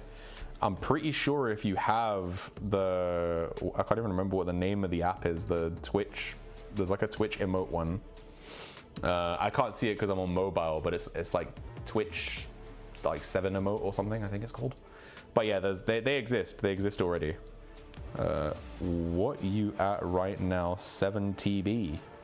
Huh? Should I be concerned? 7 TB of what? God damn. Trying to keep up with this Twitch chat is painful. I'm not gonna lie to you. I'm gonna probably try and focus a little bit more on the game here. Oh, sorry, I just saw a message in the general chat saying in-house new season September. Probably not. Probably not. I'm not gonna lie to you. Myself and the team behind MiniLCS, Aaron can pipe in and corroborate if you'd like. We're pretty burnt out. We have been burning it on both ends to make this tournament work and make season 1 of in-houses work, and we have blown up a lot in the last 6 months. You know, like if you look back to summer of 25, we had like 300 people in the server, and we had maybe like 100 people, if that, taking part in the tournament. Right now we have over 1,000 people in server. We had 47 teams in this tournament so far, which is over 250 people when you include the subs. Not to mention all of the roster changes that occurred that would bring it more accurately to about 270 to 280 unique players. So, you know, the operation is expanded, for lack of a better word, and that has also meant the workload is expanded, and we are burnt out at the moment. So, you know, we intend to do season 2 of in-houses. Don't get me wrong, it's gonna happen. It just might not happen in September. I might want a sabbatical, you know? Like, I might want some me time, some non-League of Legends time. Yeah, as Desiree was saying, you know, we have for some Invitational, we still kept the 3 brackets, 47 teams, over 305 matches right there. You can get all those stats from the League Shadow website, of course. Banger promotion there, right? And with that, for the Summer Invitational, we launched the website. Whole other slew of work there, by the way, spearheaded by yourself. Thank you. Yeah, we launched the website. We added new stuff. There is, with the website, by the way, for any of you that are players out there and that played in the Summer Invitational or in any of the previous tournaments, there will be a thing going out later on this week, by the end of the week, where you can actually upload your own profile pictures if you want, because currently there's nothing there. You know, so if you want a bit customizable stuff, that will appear. But I'm gonna caveat that though. Don't put anything racist. Don't put anything like problematic. Yes. We want you to have customization. I swear to God, if I see a swastika, we're booting whoever does it. I don't care. Like, just please. Well, I have low expectations of a lot of people, and I'm sure someone will fail me. That bar is real low, and I'm like, someone's gonna try, and you know, how low can you go? They're gonna limbo me. Well, the good thing is that you don't get to directly upload to the website, because I don't trust you fuckers. So there we go. The mods will be screening it. The mods will be screening it. But with that, yeah, we have the website. We had new stuff for the tournament, new overlays. There is something might be coming during this game. We shall see. So yeah, it's been a lot bigger this tournament, and we thank you all for that. But with that, it's been a lot of work, so we want to take a small break. So in-houses will be discussed a bit later. We are all volunteers as well, you know, like no one's making a dime off of this, man. Like, we're losing money. Yeah, literally, yeah. Between me and Aaron and Eunice, we are literally losing money. And even Uguay put like over 100 euros into the in-houses for season 1. Like, you know, I know obviously he's been a little bit inactive recently, but like, you know, during season 1 of in-houses, Uguay was perma present, one of the most active moderators we had, and put tons of, you know, he put cash to the cause essentially, and it was a large reason why we had probably a lot of people. You know, having that prize support there is a big motivator for people to want to play and want to play competitively, which is what we wanted to try and try and promote within in-houses. So when season 2 of in-houses does come, because again, it will come, it's just not going to be super soon. Do expect there to be a rule set that will be coming with it, with expectations on how we want people to participate within the in-houses. Because last season we had like you had groups of people who wanted a competitive experience because they wanted to grind and they wanted to try and be like, this is better than solo queue. And then you had other people that were like, I have a wheel and I'm gonna spin it, and whatever champ it lands on, I'm gonna play. And it doesn't matter if I don't know them, I'm just gonna wing it. And I'm like, we have chaos queue for that now. You can do that in chaos queue. But in our competitive queues, we do not want that anymore. Stuff like that will be a bannable offense, or at least a timeoutable offense. Maybe not a full-on ban, but like, in the same way that we dealt with problematic people within the in-houses in season 1 last time, same situation. And that will be, done in that instance. So there will be a rule set. It will come out before the in-houses start. Now, two things. One, Dopey asked when's the website getting updated with the games that happened yesterday. You motherfuckers, all right, didn't send it to me when I asked you. All right, if you sent it to me when I asked you, it would have been updated. To be fair, Dopey isn't in the ticket, so it's not on specifically Dopey. Okay, well, you're captain, all right? You're captain. Damon and Hoyford didn't send it until about 45 minutes ago. Exactly. We were already in stream, we were already streaming at that point. It will be updated by the end of tonight, though, Dopey, so keep your eyes peeled for that. Yeah. And then also, you've been asked to make a meow noise because we just got a sub. Make a meow noise? Yeah. I don't know, drop some gifted subs and then maybe someone did sub. Oh, they did? Oh, fuck. Yeah. All right. What kind of meow do we want? I don't know. Give me what kind of meow you want. You want like high pitch? You want like, why am I such a bitch for money, bro? Why have I done this to myself? This is what years of retail will do to a man. You just like, someone dropped, I don't even know how many gifted subs they dropped. I was just immediately like, yes sir, whatever you want. You want a meow? I'll meow, sure. Fucking hell, man. Just my expectations of myself are incredibly low. You can meow whilst we go into game 2 of the Sweatlord Grand Finals, ladies and gentlemen. There you go. Enjoy that one.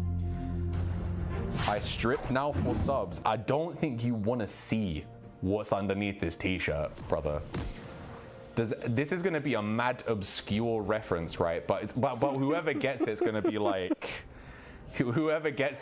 yo. So for everybody in the Twitch chat, does anybody remember an anime in the early 2000s called Ultimate Muscle?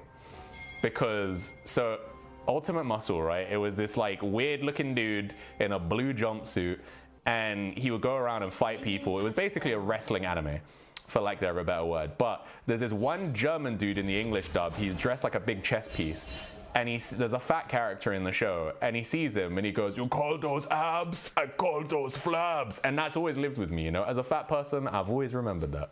This edit for this game is going to be cooked. The edit for this game is going to be cooked? Yes. Why? Because you just talked about fucking abs and what's wrong with right abs? at the beginning. What's wrong with abs? Ain't nothing wrong with abs. You'll be alright. Okay. You think we're going to get copyright strike because I talked about Ultimate Muscle in 2026? No, it's just going to be the most random thing about the game. Yeah, that'll be alright. It's fine. They've heard worse, let's be real. I mean, the game's going to start with me meowing, so I mean, realistically, it couldn't have gotten worse. Like, oh yeah, my goat knows. He's talking about the Muscle Buster. Yes, huge. All right, let's have a look at these runes. Enough about random 2000s anime. Nice little trade here in the bot lane here for the blue side. So this is the heal get popped as well. I think Michael Schofield is going to get killed on the first blood here. Flashes for nothing there. Really good for Lucidity Red as they pick up that first blood straight onto the Sivir, starting as they mean to go on.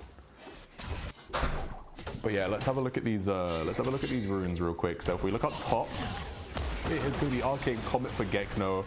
Very normal for the Malphite. There we go. Words are hard. Versus the Nah, who's going to have Lethal Tempo, which I believe this is the current popular build in pro play. Obviously, we're kind of a little bit more used to it being like Grasp or like Fleet Footwork is also something that we would usually see. But Lethal Tempo makes a lot of sense because he gets to wail on people for free for a prolonged period of time. So, we get Lethal Tempo triggered, we get all the stacks, we're ready to go, right?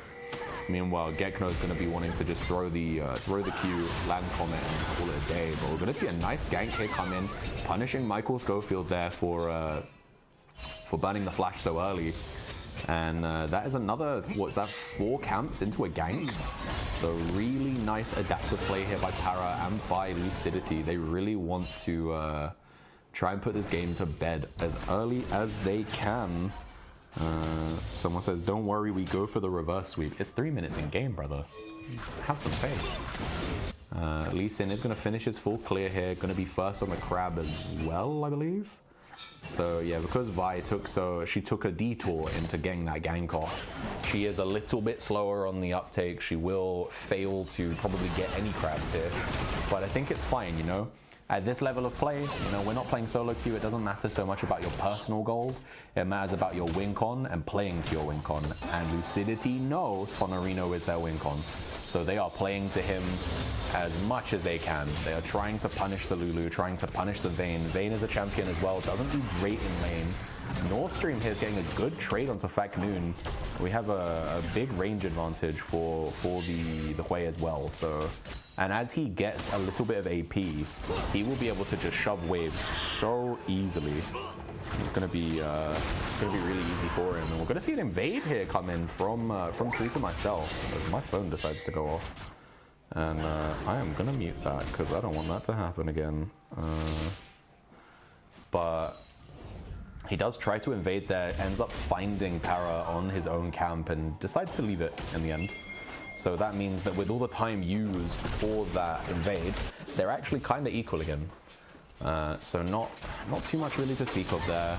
He was down items as well, so I think that's partly why he had to abandon the invade. But I'm going to see a little bit of a trade here in the bot lane, going in the favor of Lucidity Red once again. 700 is the gold lead right now for this Sivir, which is, yeah, net positive for them. We can see a little bit of a CS lead building in the top lane as well. Nara is being really over-aggressive, but he knows he can get away with it because the Malphite has no mana, and that is the power of the lethal tempo there. But he took a turret shot. He should die here. There's nothing really he can do to get away. True to Myself held the Sonic Wave there, knowing that if the Nara tried to flash, he could just catch him with it. And that's the veteran presence there from him, knowing you don't have to pre-shoot all of your gap closers when you can just walk them down. So really good for the Lee Sin. Gonna get himself a little bit of gold up in here, and again our eyes are gonna really be on True to Myself to make something happen in this game, right? We're gonna see the Vault Breaker used to get Para out of that danger zone.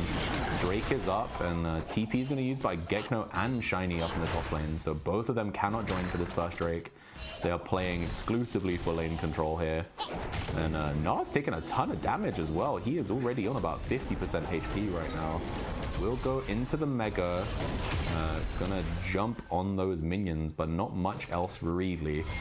And yeah, start of the Drake here from the red side. We can see, luckily for them, it looks like the blue side did take bases, but they're moving straight towards it. And you can see they're pinging, they want to fight.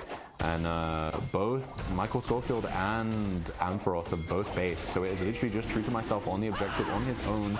He will eat a Vault Breaker. He's going to W out. I think he should be fine. Safeguarded away. But Faknoon is coming in with the ultimate.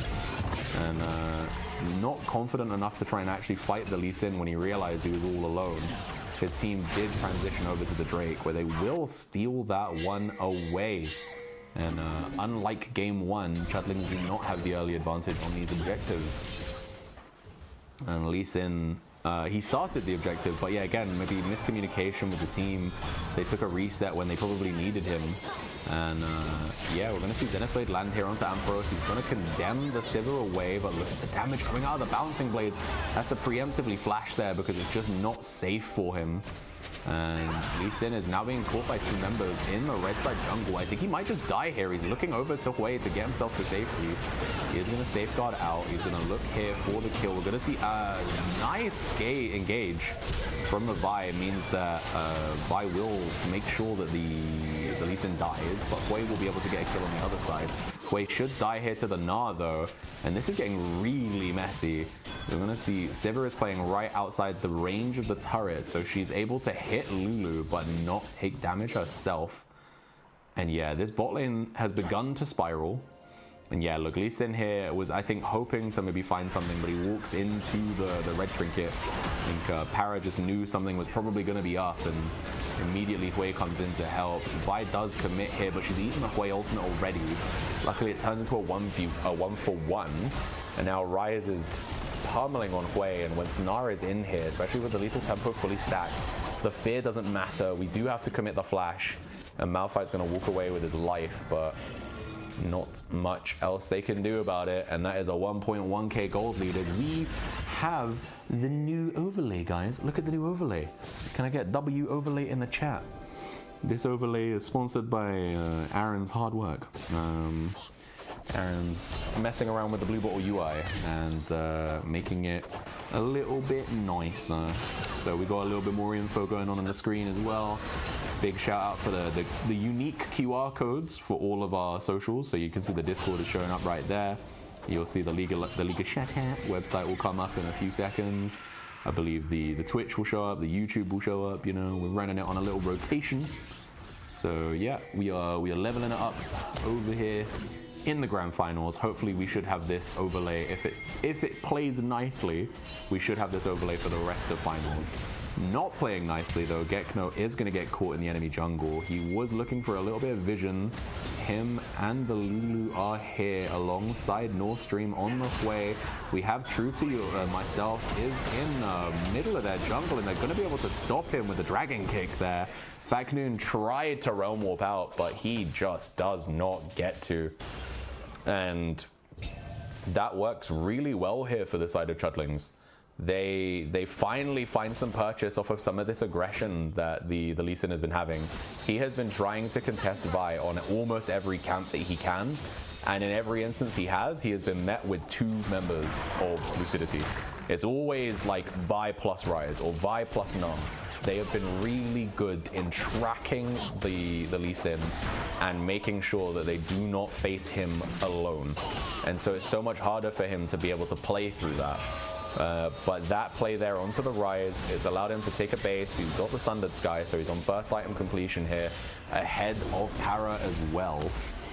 And as we look at the rest of the team, we can see first items are completed only for the Hui and the Lee Sin. Everybody else is on components, including the blue side. Despite the fact Lucidity have a gold lead right now, they actually have no completed first item. So if they want to make a play on bot side, now might be the time. If they can commit Hui and commit the Lee Sin to trying to make something happen here and shut down Tonorino, now is the time. But it looks like they want to make a play here on Lucidity's side first, and that's going to be Tonorino on a rampage as they shut down this Vi. Sorry, not this Vi, this Vayne really cleanly. And yeah, before they could even make something happen on the bot side, we see Ampharos is going to drop for the 2nd time. And the bot lane here for Chudlings is really being abused. Having such a difficult game here. 2k gold in the lead for the bot lane. More of a lead in bot than there is for the rest of the team. As yeah, it seems to be a little rough here. Sonic Wave is going to come out onto this Ryze, but it looks like Lee Sin does not want to commit to it because he sees there are 3 members on the side of Lucidity. He doesn't want the smoke there. Gets to go in with the Q2W straight back over. Just a little chunk of damage onto Zookeeper. I'm gonna see Zookeeper he's just a little too over aggressive there, and he's gonna lose his life for it. There was nothing even to play for there. We have no objective up for a little while. I mean, the dragon is ready to go, but you know, his team wasn't around to help, and so he just ends up being in the wrong place at the wrong time, and he does go down. We can see Para is holding space here though, because it looks like he wants to try and go for the steal, but he's actually coming to the mid lane now if you look at the minimap.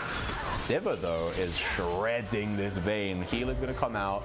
Michael Schofield's trying to catch the Sivir, but Lee Sin is coming around. But look who's nearby. Dragon Kick's going to come out off the flash. We whiff the Sonic Wave though. Should still be a kill. Barrier's going to come out. 2 turret shots come out, and oh, Lee Sin is barely alive. Sonic Wave will land onto Leona this time. And look who's coming. Vi is on the back end. Lulu is in a very dubious position right now. Her team cannot come to help her, but a TP is coming from Gekno, which I really dislike, to be honest with you. It was really just a defensive thing to make sure they didn't kill Lulu, because if they kill Lulu, then Vayne is in danger, Lee Sin is in danger. You know, as soon as they get that one kill, they're like, ooh, maybe we can go for more. And now he's going to lose a ton of gold on this top wave and on the top turret as well. We see the flash there from Hui just to try and get Pryo onto the wave away from this Meganar. And that's a big cooldown there. 5-minute cooldown here on that Hui flash. So something that should be very, very punishable if they can get around to it. And it looks like we might be... Are we lane swapping? Is that really the choice here? I mean, we can see that mid quest is finished and top quest is also finished, so they can do different lane assignments. But I just feel like Ryze is going to have such a free lane into the Malphite. Malphite has built purely armor, so, you know, he's built exclusively to fight this Gnar. And Hui has been having an okay time into this Ryze. You know, Ryze has built obviously a little bit more scaling. We're going to see the Gnar run in here with the E. Malphite is so beefy though that even with all of this extra damage, it is not going to make too much of a difference. He goes down to about 40% as Meganar comes out. And we have about 3 minutes until Drake and about a minute until the Herald is up. So Herald here might be the next big play of contention. Still only 1k gold between the two teams here, 1.4k, and almost all of that money is on Shiny and on Tonorino. We have marginal leads in the jungle, mid, and support right now for the Chudlings. But it's, you know, we really want to see this Vayne get some gold in her and be able to glide. We're going to see the ultimate's going to come out here. Solar Flare's going to land onto one, shut down onto the Vayne, and that is a big chunk of gold going over to Ampharos. Nicely done here by Chudlings. They're able to actually shrink this gold lead in the bot lane a little bit. We still have a little while before the next neutral objective is up, but Lee Sin is fishing for more. He wants to see what he can do here, and he's trying to press in on the enemy jungle, but there are no camps up for him to take. Glitterlance will land, but I think Lulu is just in the wrong place at the wrong time. She has to use the massive growth there to keep herself alive, but in comes Vi. Vi's going to eat the Condemn though, and now Black Moon will finally finish off the kill as Cease and Desist will land onto the Lee Sin. Hui is here though, it is still a 3v3, and Hui could be the decision maker here. Vayne is going to take a ton of damage off of this Ryze. Hui will finalize the kill onto Leona, but in comes Gnar now. Gnar is going to be looking to finalize some kills onto this Lee Sin. Lee Sin surely has to W away. The boomerang is not going to connect though, so Lee will live. And Vi and Gnar will walk away with their lives, it seems. Still, I think a net positive play for Lucidity. They kill the Vayne again. They, I believe, nearly killed everybody else, but it was a fail to do so. And they lost 2 actually, so it was actually a net negative now that I think about it. But the main thing, I think, is we now have first item completion for the Vayne. Vayne is going to go real hard here onto the Sivir. We're going to see the barrier pop. E comes in for Lulu, trying to make sure they can kill. Vayne is going to finally kill the Sivir. That is the second kill here for Ampharos as well, so the 1v1 potential is definitely here. Lee Sin went on a mega ambitious play there, and the Zenith Blade will drag Leona into her own death. So Lulu gets that kill there, but Ryze will kill the Lee Sin. And so it's still not ideal. Meanwhile, Gnar is going to be able to take this tier 1 bot, but Hui has so much damage.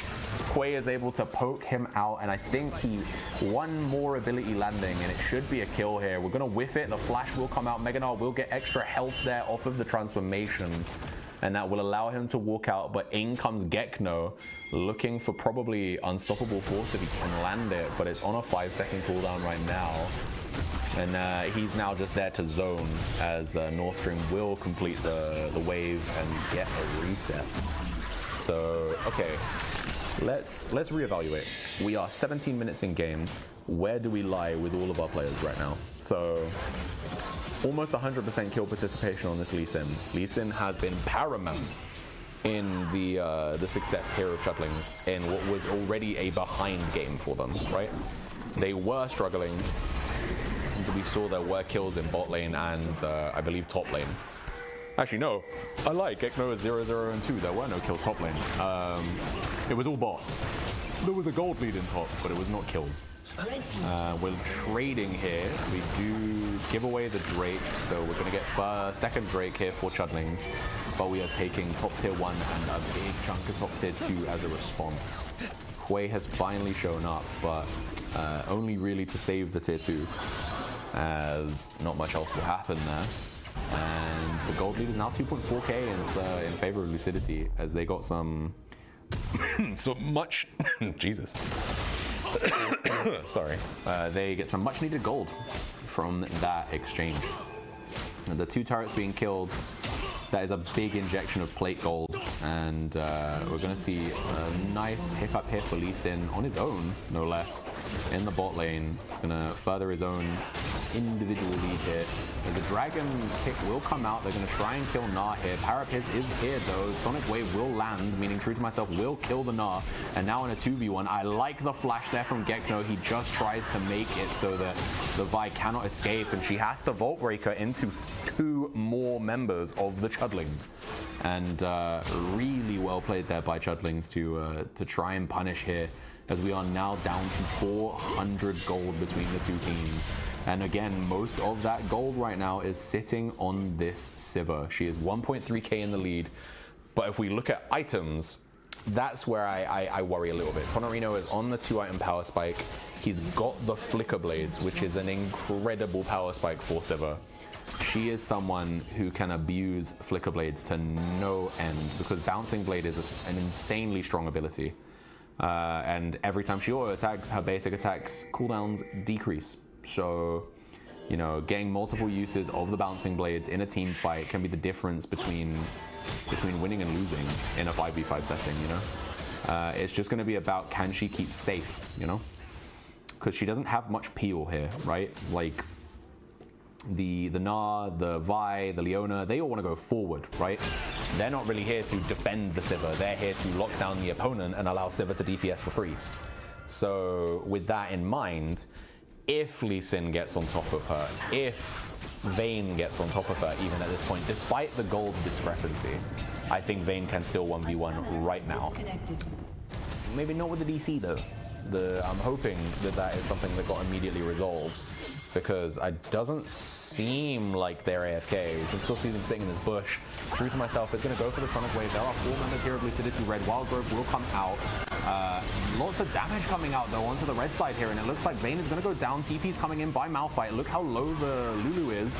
Vault Breaker onto True to Myself is going to be an easy kill, and this team fight is going so favored for Lucidity right now. We see 2-man unstoppable force here. Look at the shielding onto the Rise though. His Archangel Staff, or Seraph's Embrace, just gives him a free escape there. Flash burnt here by Zookeeper. Zookeeper will go down. 3rd kill of the game here for the Hui. Hui is pretty strong right now, but Faknoon has been picking up the slack in these team fights. You know, he was having a little bit of a rough lane, but now in these kind of bigger exchanges, we're seeing that he's 4-1-3 now, you know? He's doing pretty well for himself, and he's got about 500 gold lead. I don't know if we can we flash up individual gold for the players? I don't actually know if that's an option with this new thing. Oh, okay, we've been given that, but we'll try. There we go, individual gold for everybody, as we see. It looks like Malphite getting set up on. But yeah, 10k for Tonorino, and then we got 8.5 for Ampharos. Everybody else is in that 9 to 8.5 range. Lee Sin has the most gold on his team, but we can cut away from the gold graph here. It's going to be a 3v2 in the bot lane. Vault Breaker is being charged up here for Vi. Malphite takes a ton of damage in this isolated 1v1, despite the fact there are tons of people around. The ISO 1v1 works out there for Gnar. And again, that is the power here of the Lethal Tempo. Again, I don't know if production can let us know. Do we know how much damage Lethal Tempo has done for Gnar? Is that info we can find? Because I think it's been doing a ton of work for him in these extended fights. He's been looking really strong. You know, he is still only on 1-item power spike, but in these long trades here in the long lanes, That would be how many seconds he's had it active. Yeah. I remember. Some of them don't. Okay, that's actually less than I thought it would be, but 56 seconds of lethal tempo is still pretty good, considering the fights he should be having in the top lane should be shorter, right? But yeah, he's been getting a lot of instances where it's been working out for him, and we have such a messy 5v5 scenario here. All of LCR or Lucidity Red are split right now, and we have Ampharos is on the wave right now. He does show on vision. They're gonna start up the Drake. Faknoon is sitting there in the bush waiting for someone to walk towards him. He's just come out of vision here, and the owner is sitting in the bush waiting for someone to walk up for her to land a Zenith Blade. Gekno is a behemoth wall right now between the enemy team and himself. Solarflare is going to come out to Vayne. We're going to see Meganar commit. And then Realm Warp comes in onto Vayne as well, and with the cease and desist down on her as well, it's going to be hard, but she's trying to glide. She hits the cleanse. She's got 3 members on her. Lee Sin's going to kill Sivir on the other side, though. Vayne's going to get a kill in the 1v3, and that is really good here for the Chudlings. Ampharos actually outplays it, while the rest of Lucidity just forget about their carry. They let Tonorino get caught out on the Lee Sin, and they just misplay it. They're so, that's so brutal there for Lucidity. I don't know if we can get a replay of that one in the near future, but like, you know, I spoke a little bit earlier about the fact that they have no peel options. All they really have are go buttons. And with that, that's what they did. They all tunneled onto going onto the Vayne. Vayne was able to kind of maneuver in the team fight enough that she didn't die immediately. She actually went 1 for 1 in a 1v3. And the only person who wasn't DPSing the Vayne was the Sivir, who was being beset upon by Lee Sin, by the Hui. And as soon as Sivir is dead, that's, you know, that's your most fed member. We're gonna see Ryze is coming in here. And Ryze gets a kill, but it's still going to be the Baron going over. TP's coming out though. Gnar is looking to see if they can get something. Vaultbreaker Flash going to come up by Vi, and they are really trying to get some, you know, some kind of revenge kills off the back of losing that Baron. But outside of a couple key flashes, they don't actually get anything. So yeah, keep your eye on all of the engages here. So Faknoon, he obviously realm walks behind. We see all of the abilities get thrown here onto the Vayne. And if we just look at Sivir, you know, Sivir and Nara together, but Sivir just gets obliterated. Nara cannot peel for her. Meanwhile, Vayne was creating so much space on the other side. And now with Hui and Lulu keeping everybody away, they get to take the Drake, and then they make the executive call to go for the Baron, and it just goes so well for the Chudlings, and I wouldn't be surprised if the gold lead is followed with it. I mean, see, we've got 7k on the Baron buff power play here, only 200 gold between the two teams now. And yeah, Nord Stream right now, his damage is off the charts. He really wants to make sure that his team takes this one, and so he is popping out an unprecedented amount of damage on the Hui. 22k, 10k more than Faknoon, and I think that's the range difference in action, right?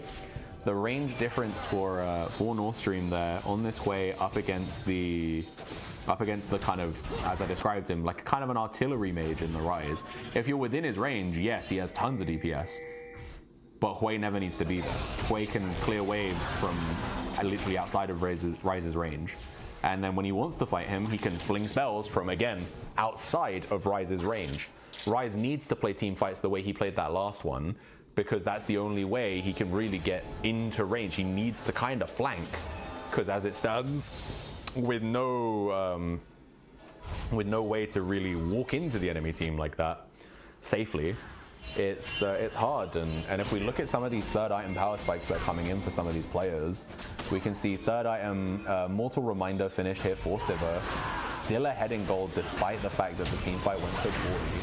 You see Sonic Wave gets eaten up by the Spell Shield, and True to Myself is trying to pressure. He's gone for the GA third item, so he's really going to be looking to make some aggressive stuff happen. He baits out Vaultbreaker there with the Q into the W combo. Gnar is on the side here. They don't actually have vision of him. We're going to see a ward come out. Ward is well there by Gnar, but he's going to get caught by the blue trinket, and he's going to run his way to the turret. Now is Operation Defend the Base. If they can. We do need to remember there are still four or five Barons active right now. Might in fact be 5. It is, yeah, no, it's 4. The only person who doesn't have it is the person on side lane right now. Malphite is lacking the buff. But The gold lead is now for the Chudlings. They have finally taken command of the game. They are looking stronger here. And I do think they have the better 5v5 if they can find the priority targets, right? Like if they can do what they did in the last team fight and catch the Sivir, I think the team fight falls apart here for Lucidity. I think they're gonna have a really hard time if they cannot keep Tonorino safe. So we need to stop sending all of our engage tools. We need to be like, look, yeah, maybe Leona goes or maybe Vi goes, but someone needs to stay. Someone needs to protect the Sivir. Because right now, she's the president, and she's the only person. Actually, no, she's not the only person. Her and Rise are the only people on 3-item power spike on your team right now. They're both super strong. We need to kind of keep them safe, especially from this really oppressive Lee Sin. You know, Lee Sin's got the GA as well. Like I said, he's going to be looking to be aggressive here. He has that extra life in the bank, you know. We spoke in game 1 about how potent the Zahen extra life, the revive is. Well, he's bought that here, and it comes with extra AD, it comes with a bit of armor, and a revive for his troubles. So he's gonna, you know, he's gonna want to make use of it as this Drake is up here. It is Soul here for the Chudlings if they can get it, and they have made a start onto it. This is a 4v5 currently. Backnoon has just come in around the back end though. Solar Flare's gonna go in. True to Myself is gonna jump onto the back line here. He's gonna eat cease and desist, but 2-man on the unstoppable onslaught. Vi is gonna go down. 3 members remaining here for Lucidity. We're gonna see Ampharos is gonna kill Backnoon, and then it looks like we might see the Leona go down here as well. It was a formality. Mega Na is the last man standing. He's gonna try his best to run away, but he's gonna eat a Sonic Wave for his troubles. Into the wave goes the Lee Sin, and Lee is going to make sure this is an ace. Ace for Chudlings. The gold lead is ballooning, and they will secure Soul. I think Malphite might be unkillable at this point. I think with the Ocean Soul and building what looks to be a Kaynix Rookern, he is probably going to be unkillable within the next few minutes. So things are looking super up right now for the Chudlings. They have turned this game around. They have built a gold lead that looks to be, I think, the biggest gold lead of the game thus far. And for Lucidity, they're just not playing to their team's identity right now. I think there's a disparity in what they think they should do and what they are doing, which is they have these 2 really good like artillery champions in the Sivir, who's like, you know, she wants to fight in the open in 5v5 settings where she's like, it's an open lane, nobody can just sneak up on her, and she can just chug out the damage. And Rise wants to be in a situation where he can just be within close range of the enemy team, and they have close range champions. Malphite, Lee Sin, right? Lulu and Vayne aren't that long range. But then the rest of the team want to click really forward. They you know, Leona and Vi and Na, they want to dive. They want to jump onto the enemy backline, and that leaves your 2 primary damage sources here really underprotected. And we're gonna see another Dragon Kick come out. The GA is probably gonna get popped here, but Vayne is not being targeted, and Vayne is gonna kill the Sivir, and we're gonna see the massive growth come out here onto the Vayne. And look at the red health bars here. It looks like this is actually kind of going in the favor of Lucidity for a second, but it was all a ruse, as we're gonna see the double kill here for Ampharos. It should be a triple kill here, and I think Leona is a formality. They will feed the Soul. They choose not to feed the double. Okay.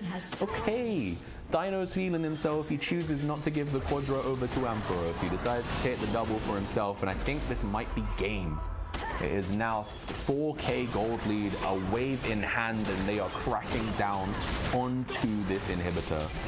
We have, what, 10 seconds until the Sivir is up. Sivir can maybe mount a defense here, but that is a big wave. It is a massive wave behind them, and they have several major AD threats here. Tonorino is up, but I don't think Tonorino has the minerals to defend this. He's gonna spell shield, but it's gonna be blocked onto the E there of the Lee Sin. And yeah, Bouncing Blade is coming in, but he's gonna just take one shot too many, and in come the rest of Lucidity, but their Nexus is in tatters. It's gonna be 1-1. We bring it back to parity here in this best of 5. Grand finals, we actually have a series, boys. Chudlings bring us back in. Game 2, red side win. Congratulations to the Chudlings, they bring it back here. Now we have to ask the question, was game 1 just a blip? Or do Lucidity have it in them to actually bring us to match point in game 3? You know, I think that this draft here between again, the carry still got ahead, right? Like Tonorino in lane did do well, but the Vayne in team fights was able to just kind of glide. They were able to just skirt around key abilities and find targets. And you know, Vayne is a champion in the isolated 1v1 against most AD carries. She should just win. And yeah, she did super well there, despite a poor laning phase to bring it back in there. And can't be stated enough, I think, that Nord Stream here was a large chunk of why they did well as well. You know, despite the fact they were constantly below in gold, he was pretty much, other than I think at 22, 23 minutes, he was ahead in gold. He only fell behind once the Rise was able to pick up key kills in team fights. You know, he picked up a lot of gold from getting, I think, 3 kills in one big 5v5. And that was when the gold swung in mid. But the damage chart tells you everything you need to know when it comes to the Hui. And then Lee Sin was a very pivotal position here for Chudlings to actually make this game work. You know, so much of what they did pivoted on where Lee Sin was and what he could do, right? They were in the enemy jungle so early in the game, trying to make things happen, trying to find angles, trying to find things to blow up the lead. And yeah, I feel like, true to myself in this game, unlike last game, he really got to show off. Whereas, you know, on the Zahen, I think he had a struggling time. The Maokai was a little bit more proactive, which is to be expected, but that proactivity cost them the game. You know, him being able to get on the map and do more on the Maokai versus Zahen trying to scale. We flipped the script here, you know. Lee Sin was being super proactive. Lee Sin was being, you know, trying his hardest to try and keep the Vi out of the game. And so, yeah. But we're going to cut to another break here. We'll be right back with, hopefully, straight into game 3. We'll see how it goes. We'll see you all in 10. Or 5. Is it 10? We're going...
Welcome back, ladies and gentlemen. We are back at parity here in Game 3 of this Sweatlord Finals, the Grand Finals to be exact. So I know a lot of people got confused when we kept calling things finals, you know, because it was like you had the winners final and you had the losers final and you got Grand Final. Grand Final's the important one. Everyone else, unimportant, you know. Nobody cares about who comes third, which is maybe me flaming Walker once again. But, you know, it's all about that first place. And right now, Chudlings have just punched their ticket here in this series. Make sure that they do not go down 3-0 to Lucidity Red. Although it needs to be said, you know, Lucidity Red, you know, they lost 0-3 to Chudlings in that first series. And so, and again, like I said earlier, it was not a particularly close affair. So, and I think in both of these games, Lucidity have looked a lot stronger than they did in winners, you know?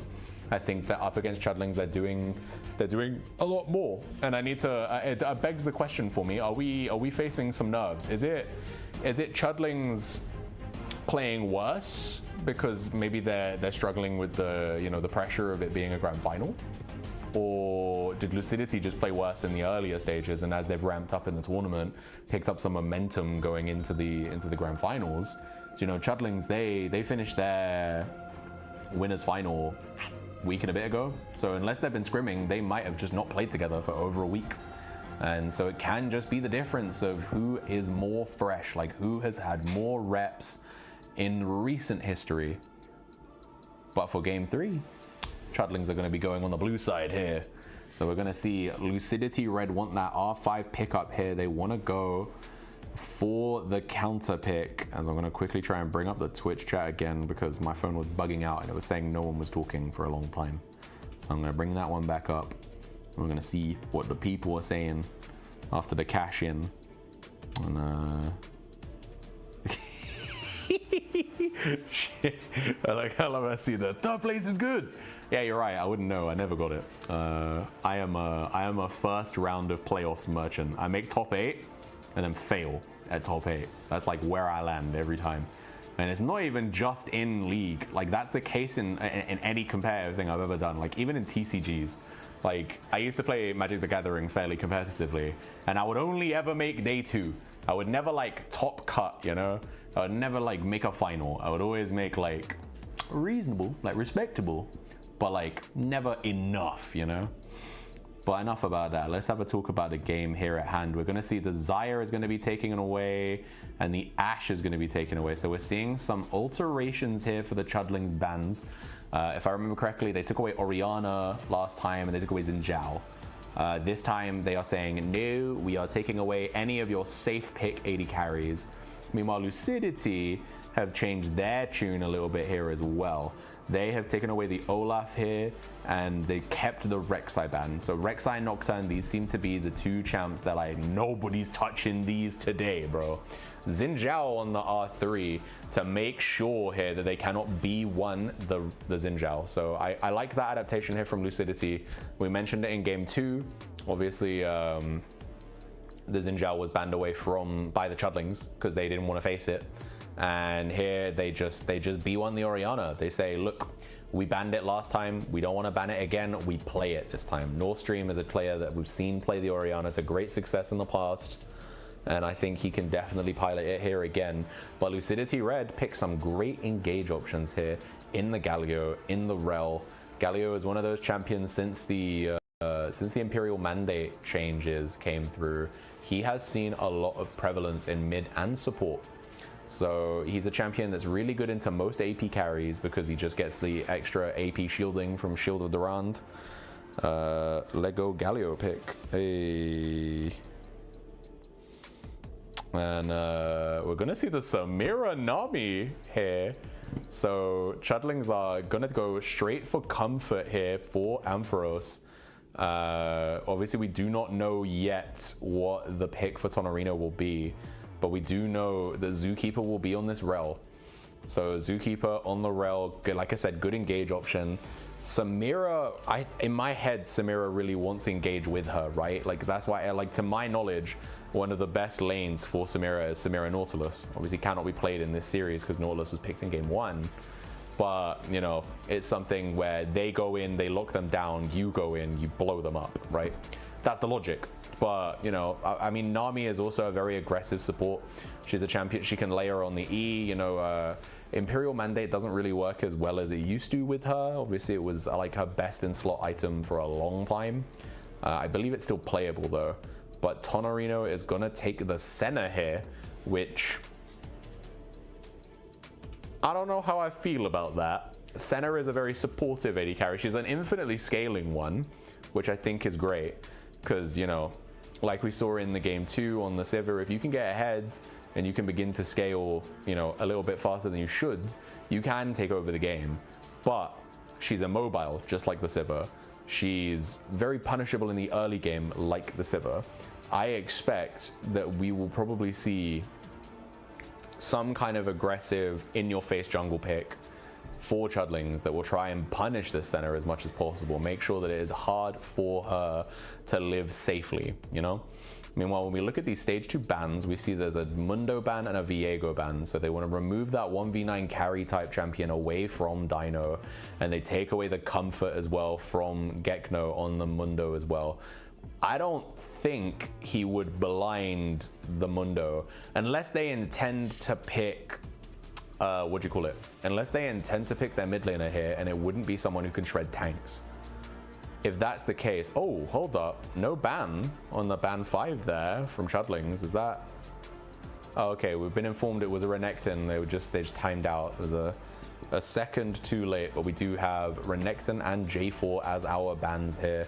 And as we move to the R4 pick, I imagine, sorry, I said the Galio is probably mid here. The Galio is mid here. I doubt they're sending it top, so it's going to be a jungle pick or a top pick. But yeah, I actually, ignore me. My brain is mush. I've been doing this for too long.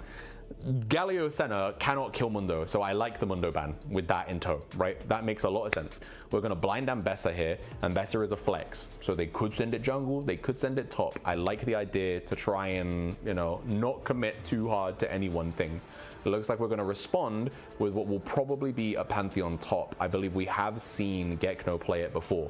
I like the adaptation because I think that in game 1, in a more neutral matchup, Gekno actually got the better hand of Shiny, and in game 2 he turtled, which was expected. You know, you play Malphite into Gnar, you're expecting to get punished a lot, right? And that's just what happened. It just makes sense. But you know, now on the Pantheon, we're going to be giving him some early agency, some early onus to kind of try and make some plays. But that could all be for naught, because it could be in the jungle, and we could be seeing a top laner picked here on B5 to a 1, it's a Wukong. So no, we are giving Dino one of the de facto best junglers on the patch right now on the Wukong.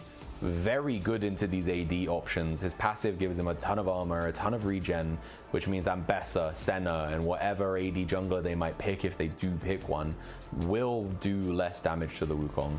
We see a Hover of Kindred, a champion that was banned earlier in the event, or sorry, earlier in the series even, by Chudlings. But we're going to leave it here. R5 potentially going to be locked in. So it's going to be a para Kindred angle, which will be interesting to see. Zookeeper Rel, this game is over. I mean, maybe. I don't know. Dino taking notes from the best jungler in Hardstock. Damn. I don't know, man. I'm pretty sure he probably knows Wukong is good just from, you know, playing. And I don't know if he learned that from you. Like, just saying, man. But nevertheless, we will have hopefully some predictions going live pretty soon. So it's going to be Gamba time once again. Everybody knows what it is. It's time to put the stimmos where your mouth is. As soon as Aaron is ready to drop that down, we will hopefully be getting some coinage spending. There was a lot of spending in the last one, right? I didn't actually. Well, I actually think there was a lot of spending in the first one, and then a load of people lost their coins, so there wasn't as much spending in the second game. But hopefully it won't big this time. Wait, I am not in the Netherlands. I might be able to spend. Holy! Dodging the anti-gambling legislation. Let's go. the VPN gamer, gonna go on the predictions. Let's see how it goes. It's time to place the stemos. Bruh, and these chairs, every time we do finals, these chairs fuck me up, man. I swear to God. Sorry. I just get very distracted. And this cable, I wish this cable was like 10 centimeters longer. But it's all good, it's all good. We make it work. 19.7k right now on the Chudlings. We're gonna see 7k go straight down onto Lucidity Red. And I don't know who I favor. I need to spend my coins because I have 2.7k, but I don't know where it's gonna go. And now because I'm on mobile, I don't even think I can bring it back up, which is awkward. Twitch on mobile is pretty arse, guys. I'm not gonna lie to you. And it also might just be me not understanding how to use it. That could also very much be the case. I just found out you can scroll on the bet number to adjust how much you're betting. Holy moly, that's tech. I just type it when I'm on PC. Unk status showing. You're so right. As if the hairline wasn't saying it enough. I also just don't understand how the Twitch mobile app works. Twitch is still pretty foreign to me, to be honest. I think the only person out of the admin team that's like really clued in on Twitch is Eunice. Like, you know, I don't even know what a bit is, you know? Like, we have like 500 of them. I don't know what it is. Doesn't mean nothing to me. That's a question I would ask Eunice. Like, I understand what subs are. Those are pretty self-explanatory. But yeah, bits are foreign to me. Which, now that I've said that, could be misconstrued. Why am I talking about foreign bits on stream? Yeah, my bad, guys. My bad. Who put 10k for Lucidity Red? Why? Let people bet how they want to bet, bro. Lucidity Red have a good draft here. I like the idea behind it. I will say, you know, they have loads of good kind of big AoE CC options, right? They have Magnet Storm, they have the Shield of Durand, they have Heroic Entrance. They have loads of good single target damage as well. You know, Kindred is someone who can burst champions really well if she gets fed. And Bessa with the public execution can lock someone down for about a second and then, you know, burst her entire combo on them. Chudlings though, I do prefer the Chudlings draft on a 5v5 perspective. While I think that I'm not the biggest fan of the Samira pickup in this instance, because again, I don't like the Samira without an engage support. But again, that I might be wrong here. You know, it's a kind of his one trick. So I'm assuming he knows what he's doing when he picks it. Sorry, I can't see you over the flashbang, bro. No, give me your phone. Give me your phone. Oh, okay. Right, hold up. There you go. I'm being ganked IRL right now. I don't know what Aaron's gonna do on my phone. He's gonna look for my dubious images. Should I be concerned? No. Yeah, well, look, man, my laptop wasn't at mine. Not much I could do about it. It was disposed at the time, you know. But what's the prediction saying? What are people? Are we Chudlings favored or are we Lucidity Red favored? I'm going to assume we're Chudling favored because I'm looking at names of people in the Twitch chat, and it's a lot of people that are Chudling people, you know. A lot of like Mexicans and Ace people. What's up? Yeah, that's what I'm saying. The Twitch mobile app is pretty bad. Like, it just is. It's just not great. Like, it just is what it is. But anyway, I'm gonna stop talking to the person off screen right now because that's just not really gonna be great.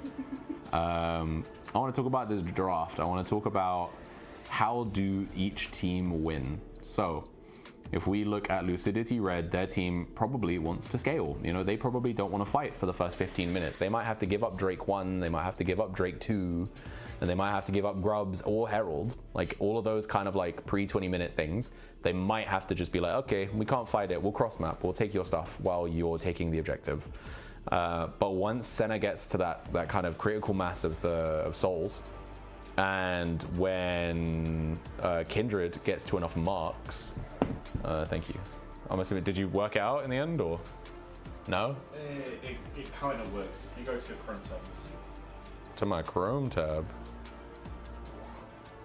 What the hell? I don't know what I'm looking at. Rift reference. This looks kind of arse, but no worries. I'll leave that open for now, and we'll deal with that later. I don't know what I'm supposed to be looking at. What are we reading here? Let's. At Misko Shogun, fuck off. You ain't doing this shit with me. Huh? I'm so confused with the chat that's going on right now. These guys yapping. But yeah, I'm going to ignore the chat right now, and I'm going to talk about the game. I said I was going to do that before, and then I got distracted again. So, win conditions, Chudlings. They are low range, but they are a death ball, right? We have Cyclone, we have Shockwave, we have Starfall, we have Tidal Wave. Those are all high impact ultimates, and Samira ultimate is great too, but she needs to be ahead for it to be super useful, in my opinion. You know, it's one of those ones where if any of the enemy team have CC options available to them, she can get shut down really easily. But if they get locked up by any of the myriad spells I just mentioned, you know, by Tidal Wave, by Shockwave, by Cyclone, we have kind of a bouncy castle comp for Chudlings. They have so many knockups, and you cannot build against knockups. They do not get mitigated by tenacity. So, you know, that is going to be, you know, we're going to be seeing if these guys can do that 5v5 and try and find plays in choke points around jungle. So, you know, we're going to be looking around the Drake, around the Baron pit. They're going to be looking to see if they can catch people, multiple people in their ultimates, to just try and like steamroll the game. Lucidity, their carries, like their highest damage players, are all kind of scaling, right? Senna needs to get to critical mass on her souls, where she gets the range increase, where she gets the damage increase and whatnot. Kindred needs to get marks so that she can get her range increase and so that she can get her damage increase. So both of these champions are going to really want to wait it out and see if they can kind of get their prerequisite resources before they really want to take it to the 5v5s. But once they take it to the 5v5s, they have way better range than Chudlings. They can fight from significantly further away, and they also have a lot more resiliency. You know, Senna has tons of damage, but she also has tons of healing. Kindred is a champion who can literally prevent all enemies and allies from dying with her ultimate from what is the ability called? I've forgotten. Damn. That would be a good time to use that thing you just put on my Google, on my Chrome tab. Let's have a look. Let's find Kindred. It only goes from A to C. That's omega useless. Useless. Tomorrow. Okay. Yeah, I mean, tomorrow I should be able to bring my laptop. Yeah, it shouldn't be a problem. I have been informed. It is time for us to go into game 3. Who will take us to match point? Will it be Chudlings? Will it be Lucidity Red? I don't know. All I know is that I am here to guide all of you through this experience, much like the ferryman in Greek mythology will guide people to death. So as we come into game 3 here, don't die. Let's watch this game.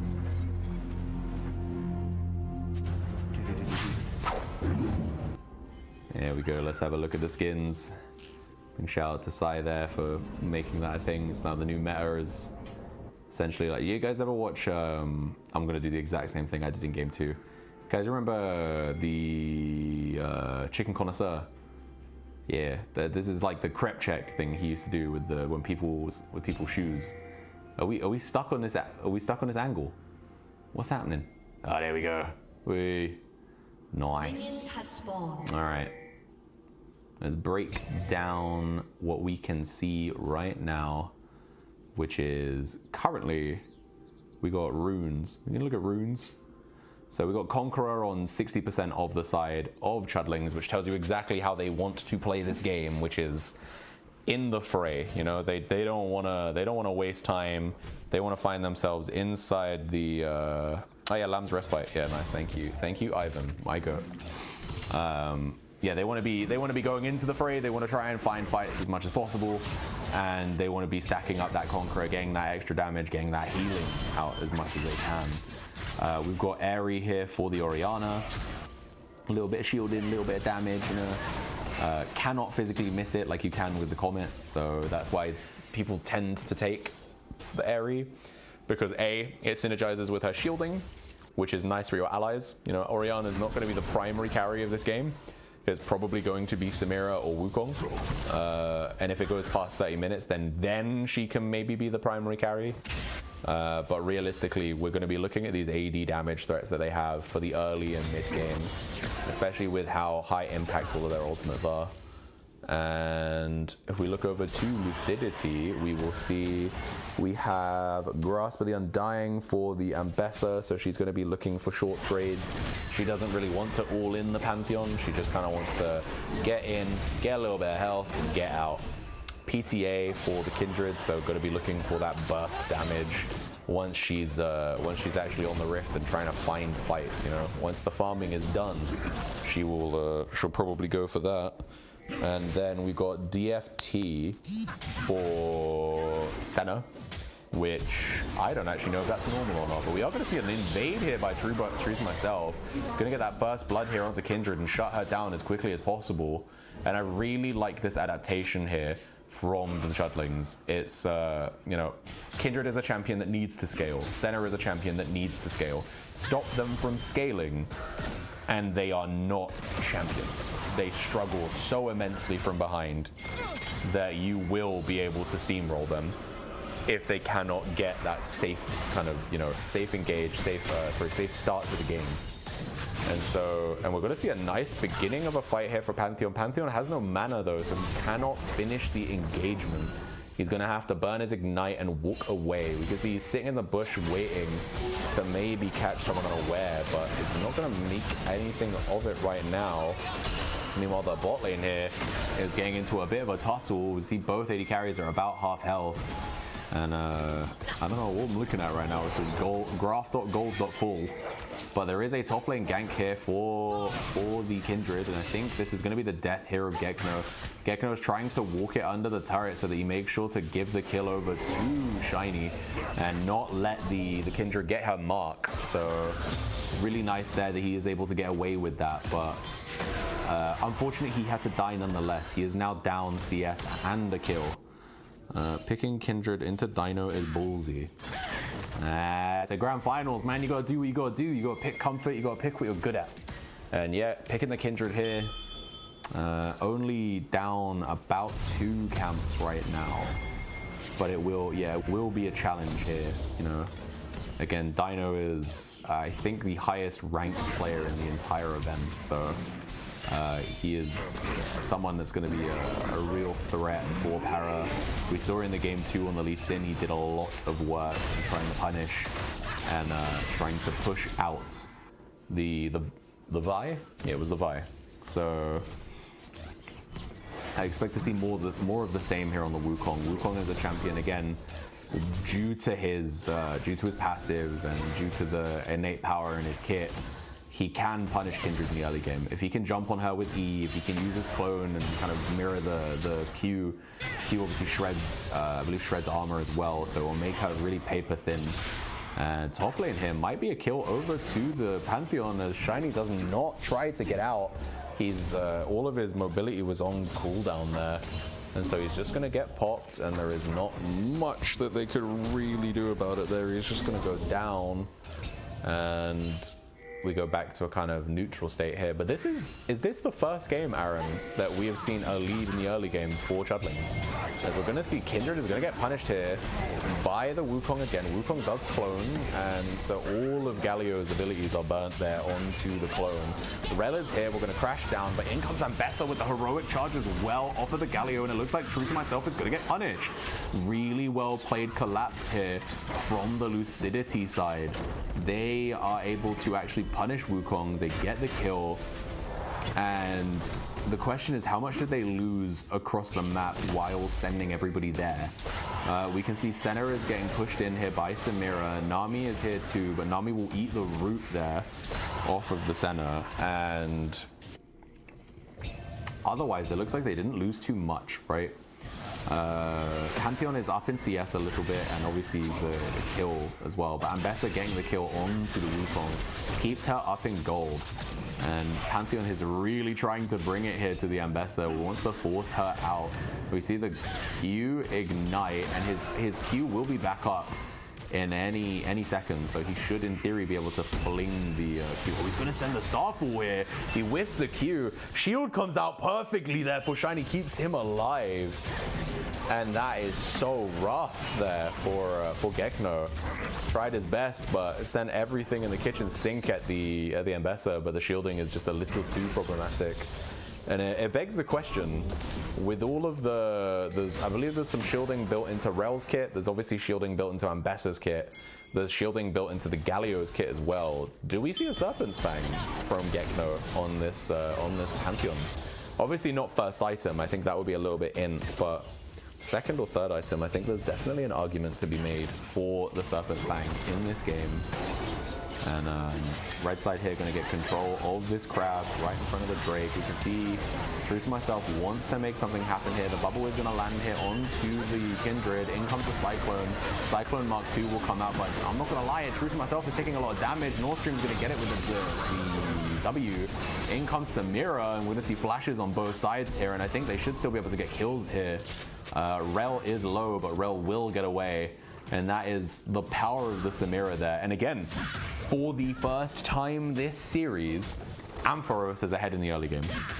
Every game so far, game 1 and game 2, it has been Tonorino dictating the pace and Tonorino getting leads, even on scaling champions. But here on the Senna, it is being a little bit too hard. You know, we've picked that #1 comfort champion here for Ampharos on the Samira. Again, long-standing viewers of the stream and the tournaments will remember back in Hardstuck bracket, before Hardstuck was called Hardstuck, it was the Emerald bracket back then. Hades, as he was called, you know, the Samira carried many a game in the Hardstuck bracket. So been strong for Lime several times in the MiniLCS, and currently got a 600 gold lead here against Tonorino. It's a 10 CS lead plus the kill. So yeah, a little bit commanding here. It's not too big though. It needs to be said, Lucidity Red have a scaling team and they are only down 1.4k. It is not important how much they lose here, but more about how they can stabilize and rebuild themselves. As we're going to see Gekno is going to get caught here, and Para's going to get his first proper mark on the Pantheon. And now True to Myself is caught out because it is a 3v1. He's going to try to clone. We're going to see the shield come out here, and ooh, okay, Falcon has to go, but in comes the Rel, and that's going to be another kill fed over here to the Kindred. And now, you know, Kindred, she's gonna be a little bit better here. We're gonna see Samira's gonna go in onto this Senna, but I don't think we can do too much, you know?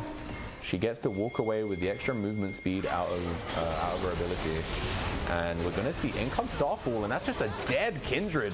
Kindred tried there to make the most of the kills they got, and they're gonna be able to kill the Rel as well, and that's 2 quick kills over to the Pantheon. Really well played here by Gekno.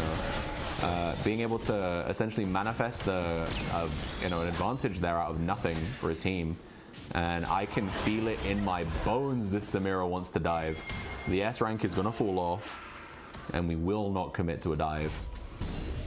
But it was there, you know, the trigger finger was there. We were looking for it. We're gonna see some of our graphs are not working as intended right now, which is unfortunate, but hopefully we'll get those working in the near future. I know Aaron is probably effing and blinding trying to fix it as we speak. So yeah, 6-4 in kills right now is the game. 1.1k gold lead for Chudlings. We are, I believe, no Drakes down right now at 10 minutes. So this is the latest we have had a first dragon in this series. And neither team wants to commit to it right now. You know, we can see Kindred is going to clear her camp. She's clearing bot to top right now, and all of her camps are up. Tidal Wave's going to come out here, though. We're going to catch Senna. We don't want to commit further under the turret, though. A weird little overlay flicker there. Can we get a check really quickly on how many marks Kindred currently has? Yeah, no worries. All right, we're going to get that info for you as soon as we can. I think she's on 3 or 4 at the moment, I believe. And I believe the threshold is 4. She's on 3, so she needs 1 more mark, and then she gets her extra 125 range. So, yeah. Kindred is one of those champions that, like, similarly to, like, Kayn, until she hits that certain threshold of, like, you know, Kayn needs to transform. And yeah, Kindred needs to get that 4th stack and get that extra range, and then she feels like a real champion and not someone who's being hamstrung. But if she can get there, I don't think it's too bad. And we're going to see in comes Samira with the ultimate. I think she should be able to get the kill here. Senna's going to be keeping Zookeeper alive with the ultimate, but in comes Cyclone, and this is going to be a 2nd kill, double kill over to Samira. 3-0 right now is Ampharos on this Samira with a 1.9k gold lead, and it is ballooning here in the bot lane.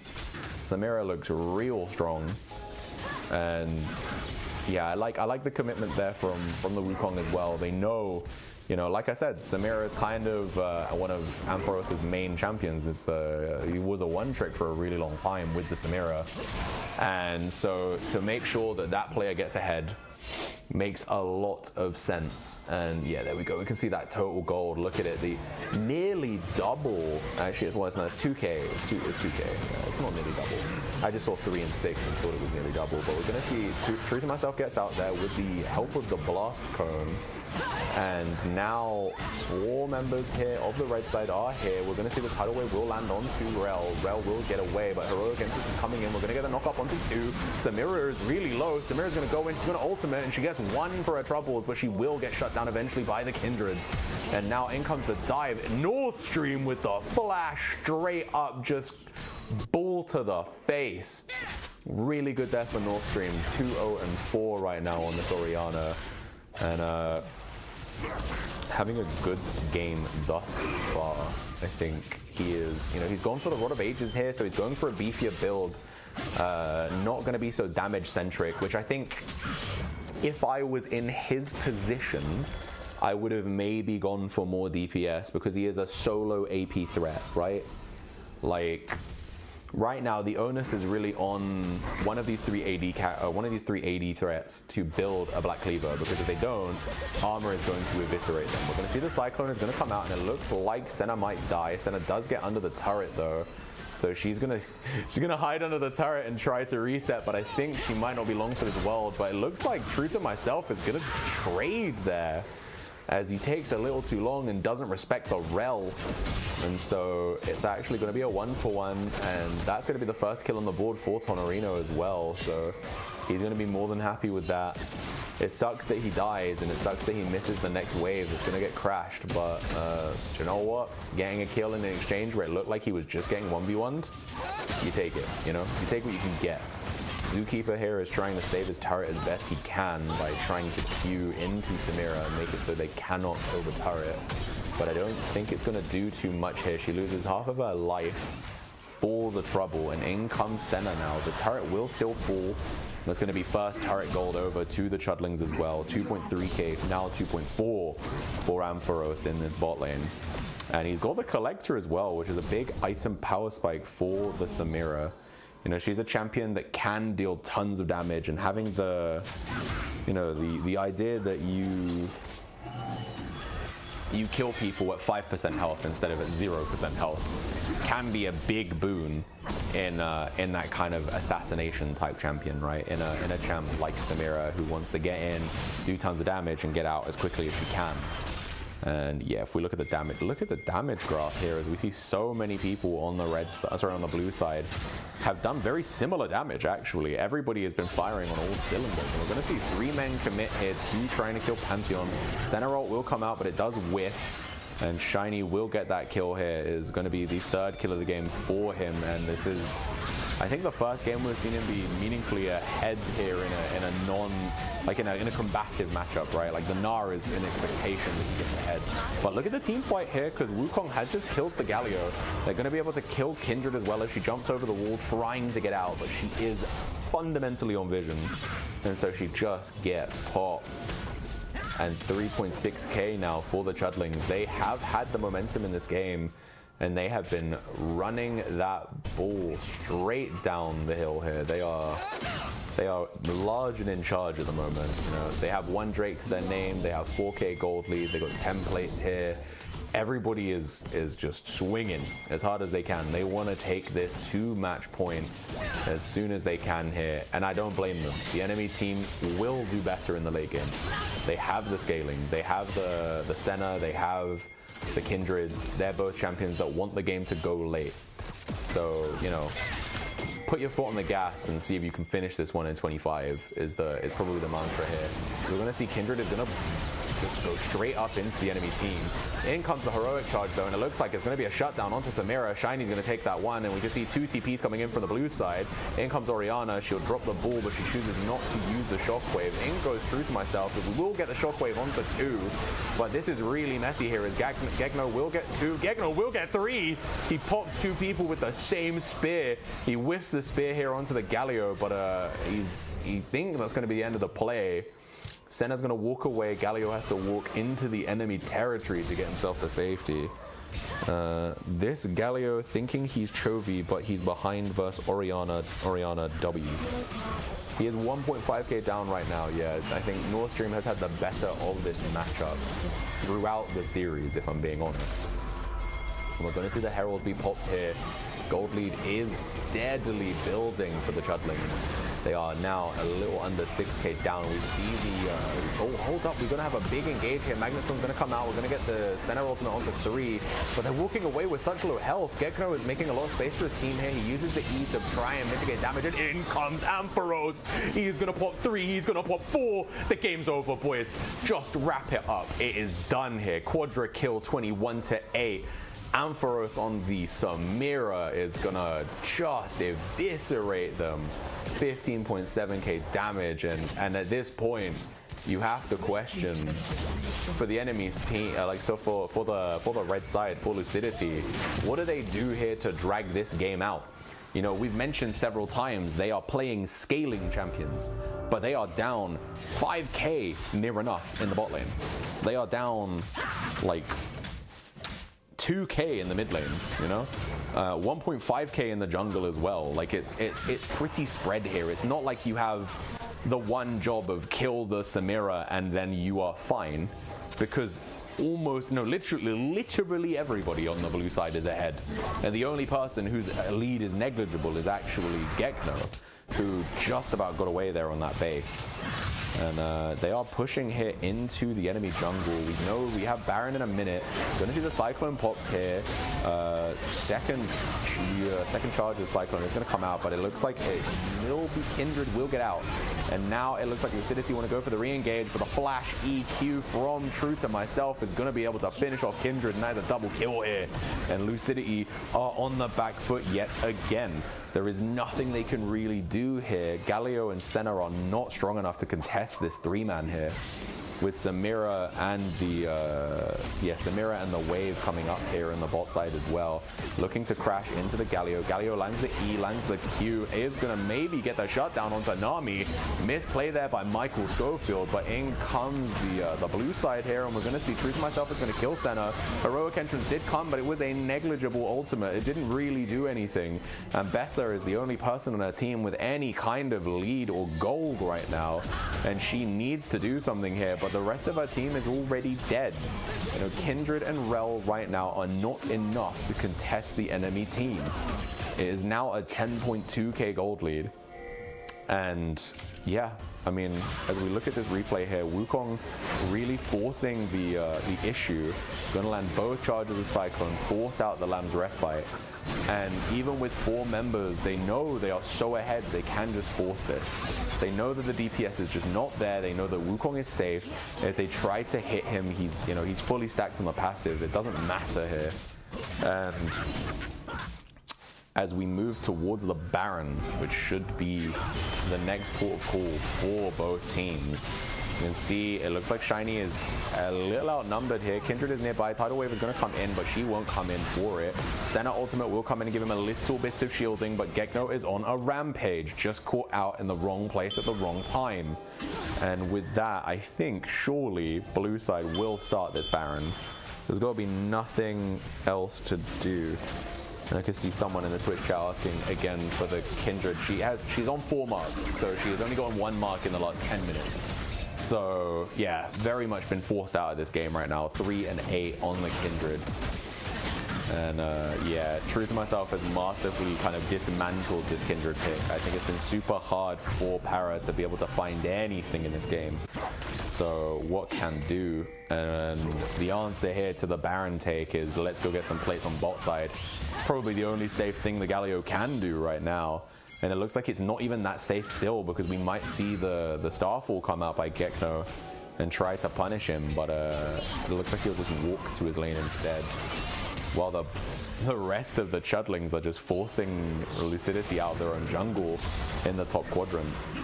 And yeah, there is a 2-level lead right now in this exchange here, as we see Faknoon TP's out. As soon as he eats the stun, he's like, yep, cool, I'm safe to do this now. Let me get out. Let me run away. And we're going to see the bubble going to land here onto Rel. Rel is going to take about 60% of her health.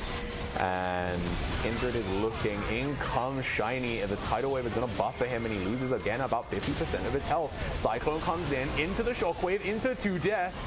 Second Cyclone can come in here. We're going to see a kill go over to the Pantheon. And I think that's nearly an ace. Tonorino is the last man standing, and I don't think he can do anything. The only thing preventing this from being the game is the fact there wasn't a wave. And there is one now, so it's going to be center against the world. Tonorino is going to have to try his hardest, but I don't think he has the resources here to keep this one afloat. He does have the static shift, so if he can hit someone, it can clear the wave a bit. But again, I just don't think it's enough. We throw the ultimate out here just to try and thin the wave, but in comes Wukong. Wukong eats the root, and now in come the rest of Lucidity. They should get a shutdown here. They lose a Nexus turret for their troubles, but it's going to be a lot of gold onto Para.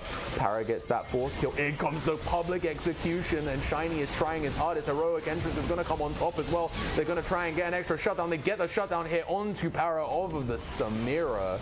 And now they're going to keep chasing. They really want to keep it going, but the Shockwave will come out, and Lamb's Respite is the only thing keeping this Kindred alive. And without Kindred being able to DPS, now it's the blue side's time to retaliate. They get 2 more kills, and in what looked like a positive exchange for Lucidity Red, it turns into actually making it kind of neutral, because now with 3 members dead on Lucidity, they're just pushing the wave in again. Look, Orianna is here. They have a wave. They have Baron. They're going to be looking for a good Shockwave target here, because Shockwave is still up, I believe. And if they can kill Senna, I think they can just finish the game. But they decide not to here. They decide to just go for the break, I believe. You can see, yeah, all 4 members that are on the map right now are pathing straight to that Chemtech. Looks like, other than Gekno's for some reason choosing to reset. Which, if Lucidity do choose to try and contest this objective, the Pantheon not being there could be problematic. But I don't think they're going to get there in time. It looks like nobody moved fast enough here, and it's going to just be a handover of the Chemtech. That is Soul Point now over to the Chudlings with a 13k gold lead. And it is such a rough time for Lucidity. They are going to have to do something in this game if they want to keep their hopes alive. I mean, they do have one more chance left in them. It's not the series done if they lose this game. But you know, the later it goes, the harder it gets, right? You're gonna see Cyclone come in here onto 3 members. True to Myself gets rooted up. He's gonna probably be looking for another ER. He does land it here. He's gonna almost get the Rel killed, but Rel is gonna get to walk away, and everybody here on Lucidity Red needs to reset. They're gonna have to forfeit their bot tier 3 and probably the bot inhibitor as well. So that's gonna be another wave, bringing in supers. In comes Tonorino though. He does get a nice root hit onto Gekno, and in comes Rel with the Magnet Storm into the ultimate from the Ambessa, and they are trying their hardest here. They are fighting their damnedest, but godlike is Gekno right now, and they are trying to run down this red side. Low health bars though, as we're gonna see True to Myself does finish off Zookeeper. He's on really low health, but he gets that pop there with the Sundered Sky, and I think this is gonna be all she wrote. It's gonna be a double kill here for the Wukong. Wukong's gonna wait for Land's Respite to finish, and he's gonna get the triple kill, and now it is once again, Senna against the world. Can Tonorino do anything in this one? There are low health bars, but he is not the carry he needs to be right now. Fortune is on his side though, as he gets a couple seconds extra with the turret being respawned, but he's just gonna go down here. Never mind, he lives, and now in comes the root, and now his job is just to kill the wave if he can. He heals a little bit off of his Q, but look, I think this might still just be game. Nami is the person to take the game to match point. Michael Schofield there gonna finish the game where the rest of the team nearly failed to do so, and that is match point here for the Chudlings, and that's a big one there for Michael Schofield. I know pre-game they were saying they were stressed, you know, they were saying they don't deal well with the pressure, but when the pressure was on, they're the one that finished the game there. They're the person who got the last hit on that Nexus, so good job there to the Chudlings, good job to everybody there involved. They did a really clean game 3. Take us to match point. I am standing because the chair was fucking up my back. So if that fucks the framing, my bad boys. But yeah, look at that damage profile there. You can see Wukong and the Samira and the Orianna and the Pantheon. They all did tons of damage in that game. The only person on the red side that even compared was the Senna. And even then, like when we got to see the damage numbers at the beginning of the kind of team fighting phase, like, you know, 15 to 20 minutes roughly, she was obviously down. A lot of that damage has come through Static Shiv and Black Cleaver. Like, it's her items allowing her to hit multiple people in these 5v5s. That's what really blew up her numbers. And yeah, honestly, really well played by the Chudlings. They blew up that gold lead so well past the 20-minute mark when they got the Baron and drove it home. They're driving it into match point here. We are 1 win away from Sweatlord champions. Or maybe 2 games. You never know. Lucidity Red, they've taken a game already. They could bring us to Silver Scrapes. And wouldn't it be great if we got to do a 5-game series on the first day of Grand Finals and make me take the night tube home? Thank you, Gekno. It's apparently exclusively his fault. But we're going to cut to a break. We'll be back in 5 minutes. We will see all of you in 5.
right, boys?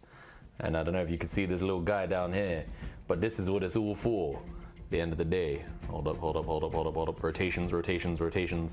There we go. He's also kind of clipping the green screen somehow, even though he's not even remotely green, but whatever. This is what we're fighting for at the end of the day, boys. Not this size one, obviously. This is our studio prop one, but there are miniature versions of these that will be going out to the winners of this if they pay for their postage and packaging. Obviously, we'll manufacture them. Although, I will caveat that with the fact that the 3D printer that we are using to make them is currently broken, so it will probably be delayed. But ask Cutters Cuties, because they still haven't received their summer ones, because we haven't glued them yet. They exist, they're just not ready to ship. So, you know, those will go out. We're only a year late. It's all right, you know? And then once those go out, we'll sort out the winter ones, and then all the winter people can stop complaining at us. We have priorities, mate. Priorities. Yeah, exactly. Yeah, we have priorities, like getting this really snazzy new mic that has made it so much easier for me to be able to be mobile on the broadcast, you know? I don't need to be talking into the mic. I can just kind of do what I want. I'm swifty, you know? I'm fucking hitting the moves. But enough about that. It is match point at this point in the stream. We are 2-1 up for the Chudlings. They are looking to put the final nail in Lucidity Red's loser bracket dream run here. They want to send them down to second place as that final, you know, final kind of just farewell in their undefeated run. Did you say Unk moves? Fuck you. Is that where we are now? Am I just Unk now? I know I turned 30 this year, but like, allow it, man. Just please. I'm more than my age. I swear. Do we know if we're in draft yet, by the way? Oh, okay, we are waiting for them to start. It's probably prolonged piss break, you know, the huge. We have been going for 3 hours at this point, so I do not blame them. But yeah, let's have a look at the Twitch chat. Let's see what people are saying. Yo, it's my trophy. Well, no, this isn't your trophy. This is the studio prop. Your trophy, I can't go off the screen right now to go and get. But I'll get it when this game finishes and show you your little miniature one, because it will be a good show for the people who win, so they can see what they will get. But we are into game number 4 here, and Lucidity Red have decided to take the red side here. You know, their namesake in the side selection here.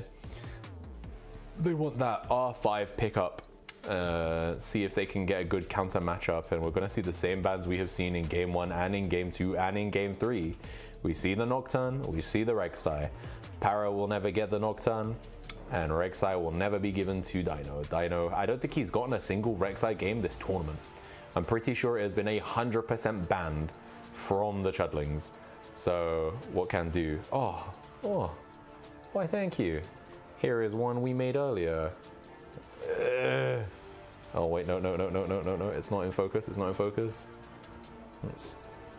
This is what everybody, this is the to scale what people stand to win. This is the studio prop, which we would not ship even if we wanted to, because the shipping prices on this, consider the weight and the size, would be biblical. This is what everybody stands to win. Do you know what would be fun? If we like etched people's names on the bottom or something. I'm not saying we're gonna do that, because that's money. Like, that's more than we've already said we're gonna do. You're getting a trophy for free. Set your expectations a little bit lower. But, you know, this handy dandy little dude that has been sitting in Aaron's house for about 7 months is what people stand to win if they do win their bracket here in the MiniLCS. So Lucidity Red will have to win back-to-back games if they want to try and get themselves these trophies. Meanwhile, Chudlings, they are 1 away. All they need to do is put this final game to bed, and they will be proud owners of the MiniLCS Summer Invitational 2026 trophies. Who painted those look clean from here? Aaron, I think. That was me. Yeah, there we go. Yeah, it was Aaron. Cool. So let's look at the draft here. We got Twitch and Zaya out. So again, they want to really take away some comfort picks here for Tonorino. And we see the Mundo and the Olaf taken away from Gekno and True to Myself, respectfully. We're gonna B1 the Seraphine here.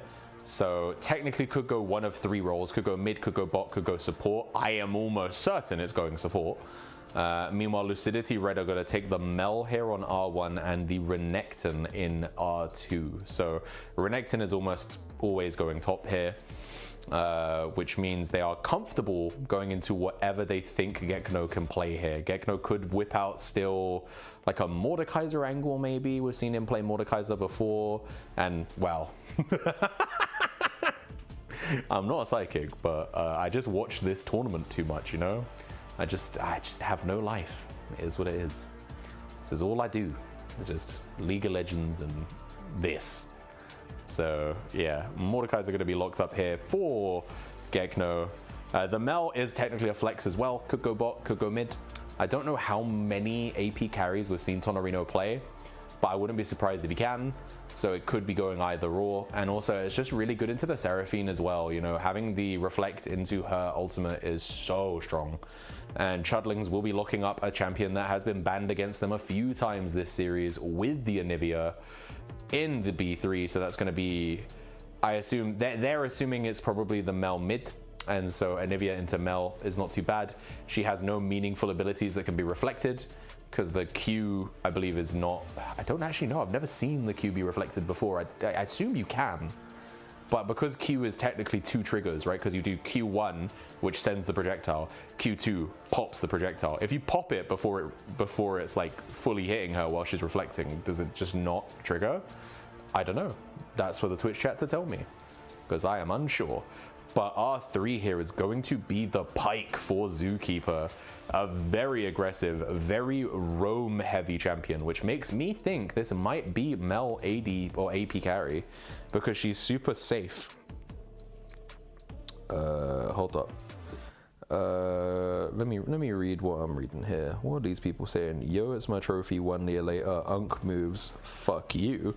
No, that's mine. 6-7. Thank you for that, Isma.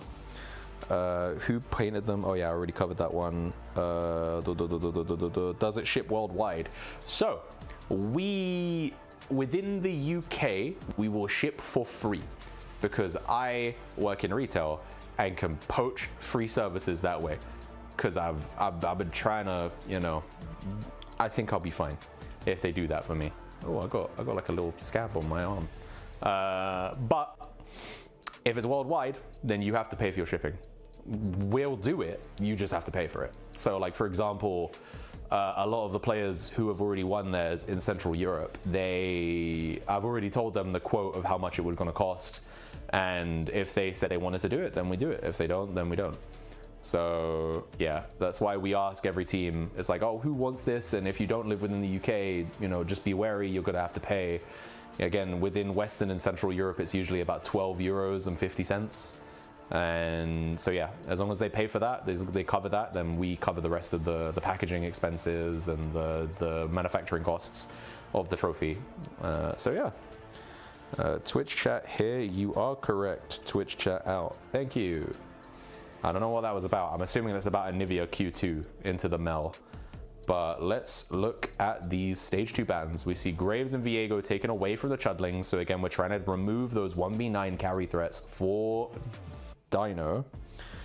And on the other side, we see the Chudlings take away Nidalee, and they take away the Corki here. So they also seem to believe that Mel is mid here, but it looks like we're hovering more mid laners, as Aurora and Ari are being hovered. Both champions that I think do really well into Anivia because they are very mobile.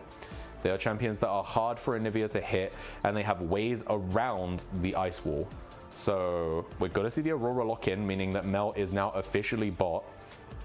And it also means we're R5ing the jungle pick here. So we're really putting heavy prio on trying to get Para a good matchup here. But Chudlings are going to pick probably their AD carry and their jungle in this last part of the pick and bans. We can see we've got Anivia here in the mid, we have Seraphine in the support, and we have Mordekaiser in the top lane. We are taking the Ezreal here, so very safe pick up against Mel, something that can stay very far away from her, can poke her a little bit out of her own range. And then we're gonna go for the B5. What is Dino gonna pull out? Who knows? He's got 15 seconds left to deliberate.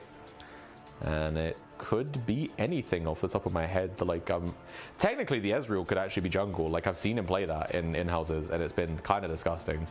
But I doubt it though. Not in Sweatlord finals. Yeah, there we go. We are locking in that Jarvan. We have some really good zone of control champions here on the Chudling side. We have, you know, the Anivia ult alongside Cataclysm, alongside the Seraphine ultimate. They are very good big AoE abilities that will hopefully be able to punish this Mel. I think that's the angle here, right? I think we're going to see a lot of focus on the bot lane, a lot of focus on trying to harm Mel. Meanwhile, R5 Belveth, hold the they were teasing some cook there. I saw the Belveth, the Jax, I was like, oh, the Yi, yo. But no, we are going to be getting the theory here in the mid lane, in the jungle. Very good assassin. I worry a little bit about who she can assassinate in this game. Ezreal has Arcane Shift, Seraphine has tons of healing and shielding, and, you know, Jarvan presumably will be going the bruiser build in this game and not like full lethality. So I think Nefiri's targets in this game are going to be hard. As long as Anivia has the egg, she's not really an assassination target. And Mordekaiser will just death realm you and make your life hard. But I think now that we are locked in, which means I'm going to sit down again. Oh. Is it time for predictions? Who knows? Let's find out. Is Belveth not global banned? Not anymore. That was the first 2 weeks of revamp. Yeah, so it's been a patch. Sorry, Aaron. What did you say? Predictions are live, boys. It's time. I haven't spent any money in this entire one. I'm gonna finally do some coins. I'm spending single-digit coins for some reason because I don't actually know how many coins I have. There we go. We'll do 2.3k. But yeah, no. Just to clarify on what Chris just said in the Twitch chat, it was for one patch. So it has been a patch since that happened. We are now on, I think, what, 26.17, I believe. So yeah, she is now legal again. Any reworked champion or new champion, they are unavailable for play in officials for the first 2 weeks. So it's essentially a patch cycle. The only, and this was kind of a thing of, this was like Riot's fault essentially. The only time that is not true is when in MSI they decided to make the patch cycle 3 weeks instead of 2 weeks. So we had a situation where it hadn't been a patch yet, Locke hadn't been nerfed yet, but he was legal because it had been 2 weeks. And so yeah, it was a weird one for sure. But other than that, 9 times out of 10, you can tell how long, or sorry, when the person is legal by, are we on the same patch since when it happened? If we're not on the same patch since when it happened, then they are not legal. We need a shame PT poem in Twitch chat. No, we don't. No, we don't. We don't need that. I don't even think he's in the Twitch chat. He's probably watching the weird little unofficial streams that Raheem and Sun do. Like, he's probably not here, you know? He's not in the Twitch chat, he's not active. And that might be for the best, you know? Might be for the best. But yeah, let's have a look at these two teams and see how do each team win.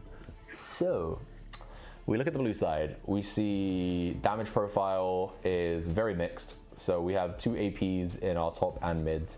Anivia is great at clearing waves. She's not really going to be a 1v9 threat though. She's not that kind of champion. She's just someone who can get consistent DPS out in team fights. Mordekaiser's job is going to be to take whoever is strongest on Lucidity Red's side into the Death Realm.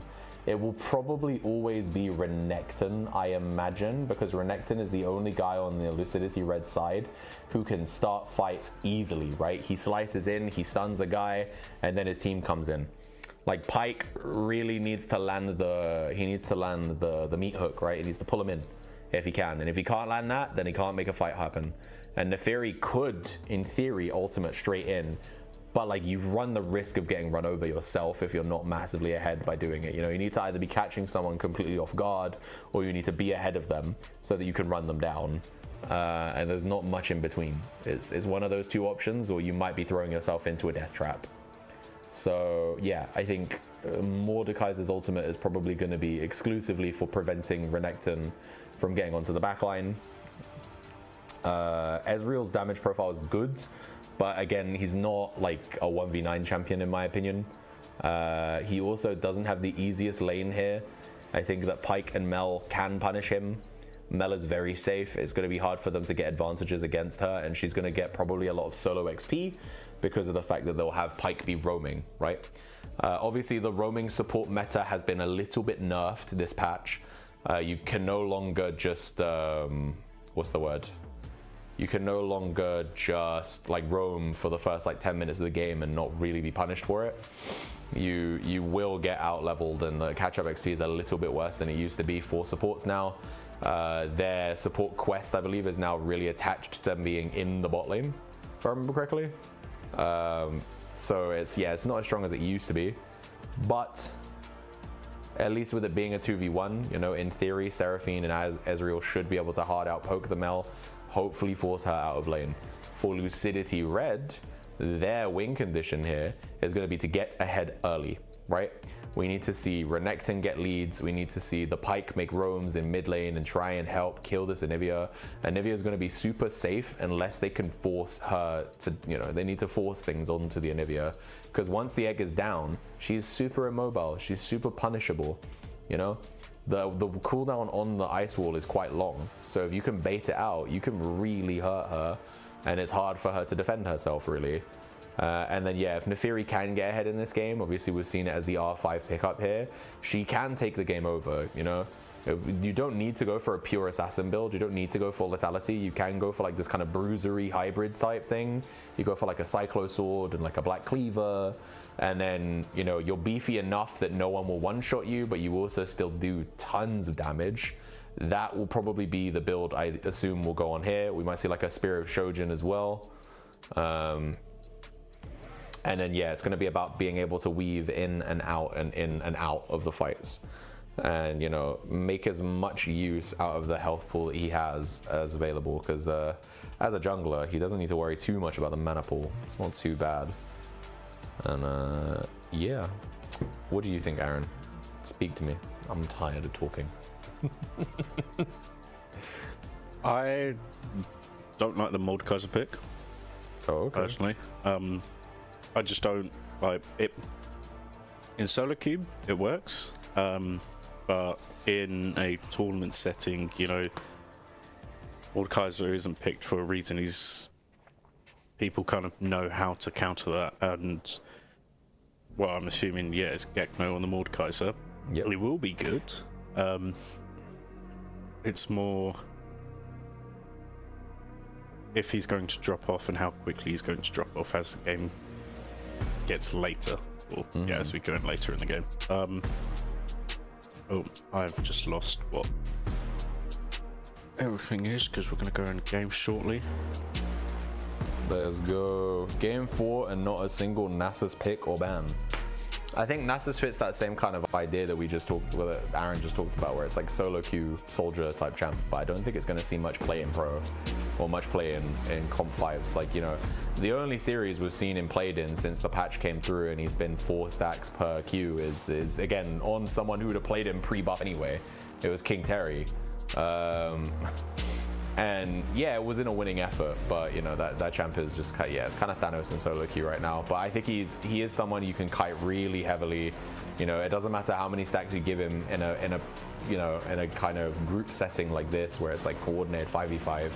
I don't think he can just run you down, right? Like, realistically speaking, if let's say Lucidity Red pick Nasus here, you don't think Dino isn't gonna just live top and like punish Nasus for existing? Like, Nasus is really weak in the early game, and so, you know, in the higher levels of play, he will get punished, he will get camped, he will get brutalized, because that's just how you shut that down, you know? And B1 Nasus 4-man flex OP, holy moly.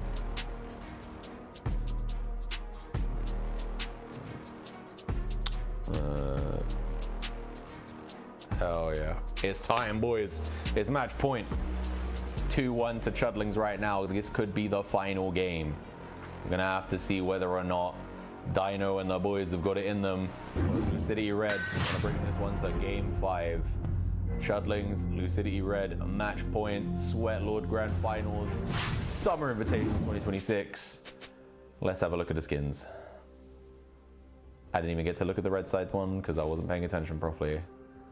Yeah, Dems is some skins. I have nothing of import to say because I don't care about visuals. I do think, oh, isn't that like Firebird and Nivea or something? No, it's the Papercraft one, isn't it? That's, yeah, that's 6 skin. Huge. Minions have spawned. 15 games in 3 days hosted, but yeah, I mean, we'll see. Hopefully not 15 games in 3 days. I don't want to see 3. I think Sunday will probably go to 5 because it will make it really hard for us to tear down quickly before I get a train home. And that's kind of my luck. But I don't think this one goes to 5, and I don't think Weenie Hut goes to 5 either. We'll see though. We will see. Now that Weenie Hut has been rescheduled to 7 p.m. start time, it might go to 5 just so I have to get the night tube home. Which would be typical. But yeah, let's have a look at these runes real quick. Let's see what people are rocking. We got Conqueror in the top lane for both, and in the jungle for both.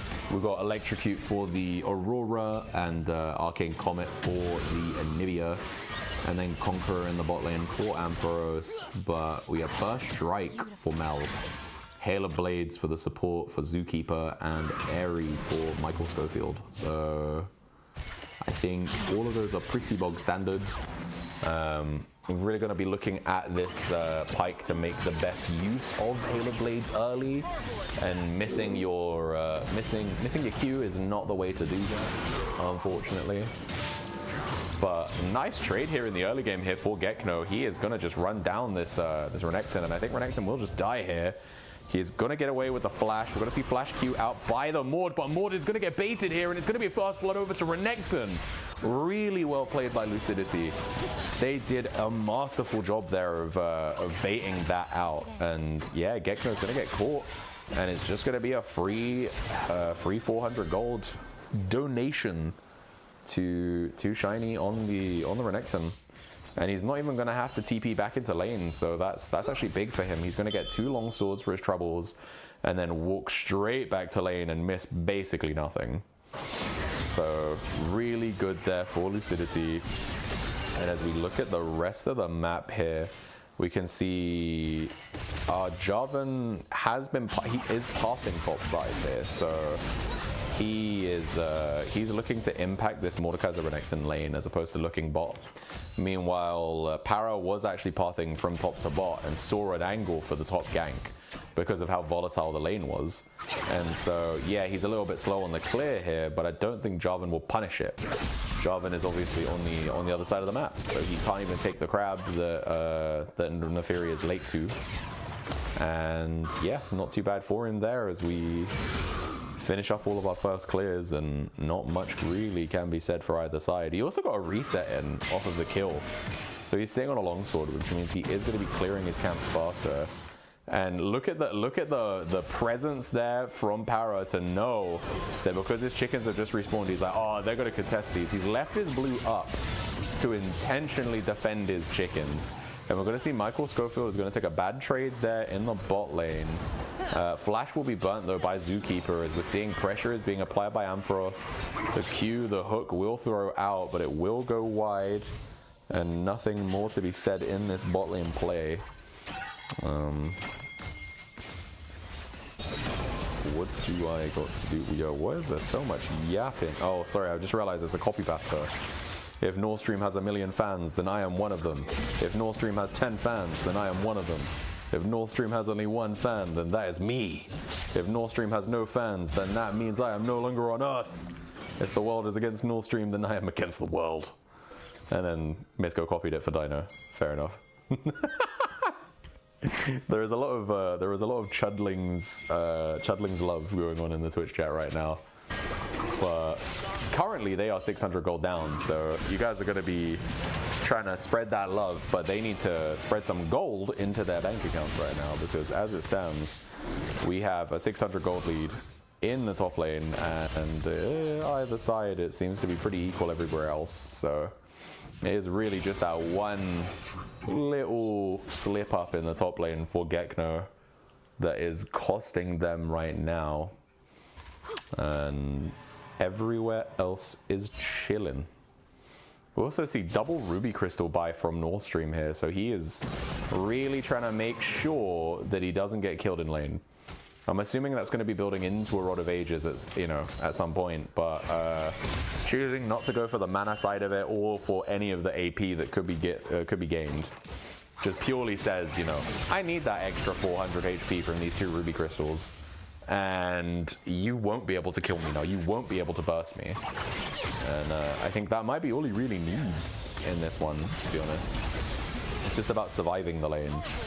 Trying to make sure Faknoon doesn't walk away with any actual advantages.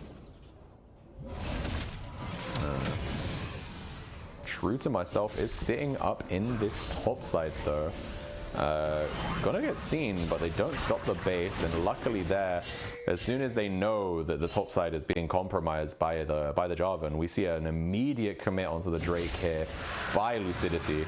They're gonna take that easily, gonna take the Ocean Drake here, so get a little bit of extra health regen onto all of their champs. Not a bad place to be. Also, starting the stacking really early is also really nice for them. And trade gonna begin here in the top side. We're gonna see Renekton is gonna get brought into the death realm, and it should just be a straight up solo kill for the Mordekaiser. I don't see how it goes any other way. Yeah, Gekno will get that one return kill here. And the bot lane is going to have a little bit of action. We're going to see Reflect has been burnt. That is a 20-second cooldown there for the Mel. In fact, I think it might be slightly longer.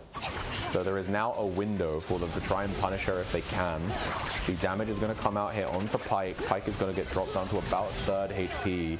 And yeah, Ezreal knows without the Reflect, without the skill shots there available, he can be the aggressor. He can push in. And this is I think the most equal we've seen this bot lane be all series. Obviously, game 1, game 2, Tonorino had Ampharos' number. Game 3, they put him on the one trick and he broke Tonorino's back.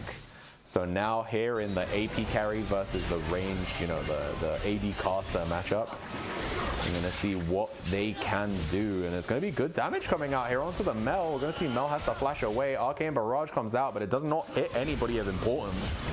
And then I think Mel will be able to just reset here under the turret. Meanwhile, Mordekaiser is happy to take this fight onto the Renekton. Still down a little bit of gold, but the almighty plated steel caps have been purchased, and that is basically Renekton's lane over. Now his almost all of his all of his damage is physical, so all physical sources are reduced. Plus he's just got armor, which means they do less in general. And it's just kind of a hard one from there. The steel caps are so problematic for most AD champions. And we see the ultimate comes up by Zookeeper. I didn't think there was a kill angle there, but yeah, Michael Schofield just does not respect the Zookeeper's damage. And he is going to get the 2nd kill of his team on the board there. Nice little pickup for him, and he's going to reset here, probably finish a serrated Dirk. But on the other side of the map, we see the blue side are going to take the grubs. So it is not a solely positive exchange here for Lucidity. They do lose something for the aggression here on the bot side. The commitment on the bot side means that they know they can safely go and take grubs, and nicely done there by the Chudlings to get themselves something in what was a negative play overall. But I think we're chilling now. I think we go back to a little bit of parity here. We got 2 minutes until the next Drake. We got 6 minutes until grubs are up. There's a lot of time here for everybody to just kind of get what they need to. Ultimate's going to come out here by Para onto Michael Schofield. He's going to take a ton of damage. The hook is going to land here onto Ampharos. In comes the ultimate by Seraphine, but it's immediately reflected. But in comes the Cataclysm there for Jarvan. 2 quick kills. 3rd one's going to be picked up. And as quickly as that play looked like it might be promising for Lucidity, we see it goes the other way here. And Jarvan is the equalizer in that exchange. And looks like Faknoon might die here. He is really low on the turret. We're going to see another another 1v1 fight here as the Death Realm is going to be brought down, and I think Renekton might die here again. Shield is going to come out onto the Mordekaiser. The flash will be burnt, but the E is going to come out, dragging back into the passive, and Gekno gets himself the second kill here in the top lane, as Shiny is having a really difficult time dealing in this top lane.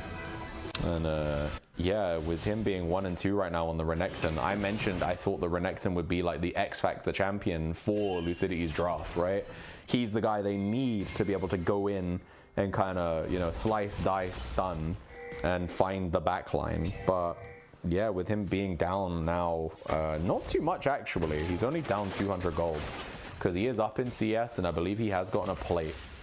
But he is still down, and it will be more importantly, I think, down in XP as well. Gekno is level 9 to Shiny's level 8, so yeah, that's going to be the stats kind of incurred from that are more important than the gold differential that we currently have. So keep your eyes on it.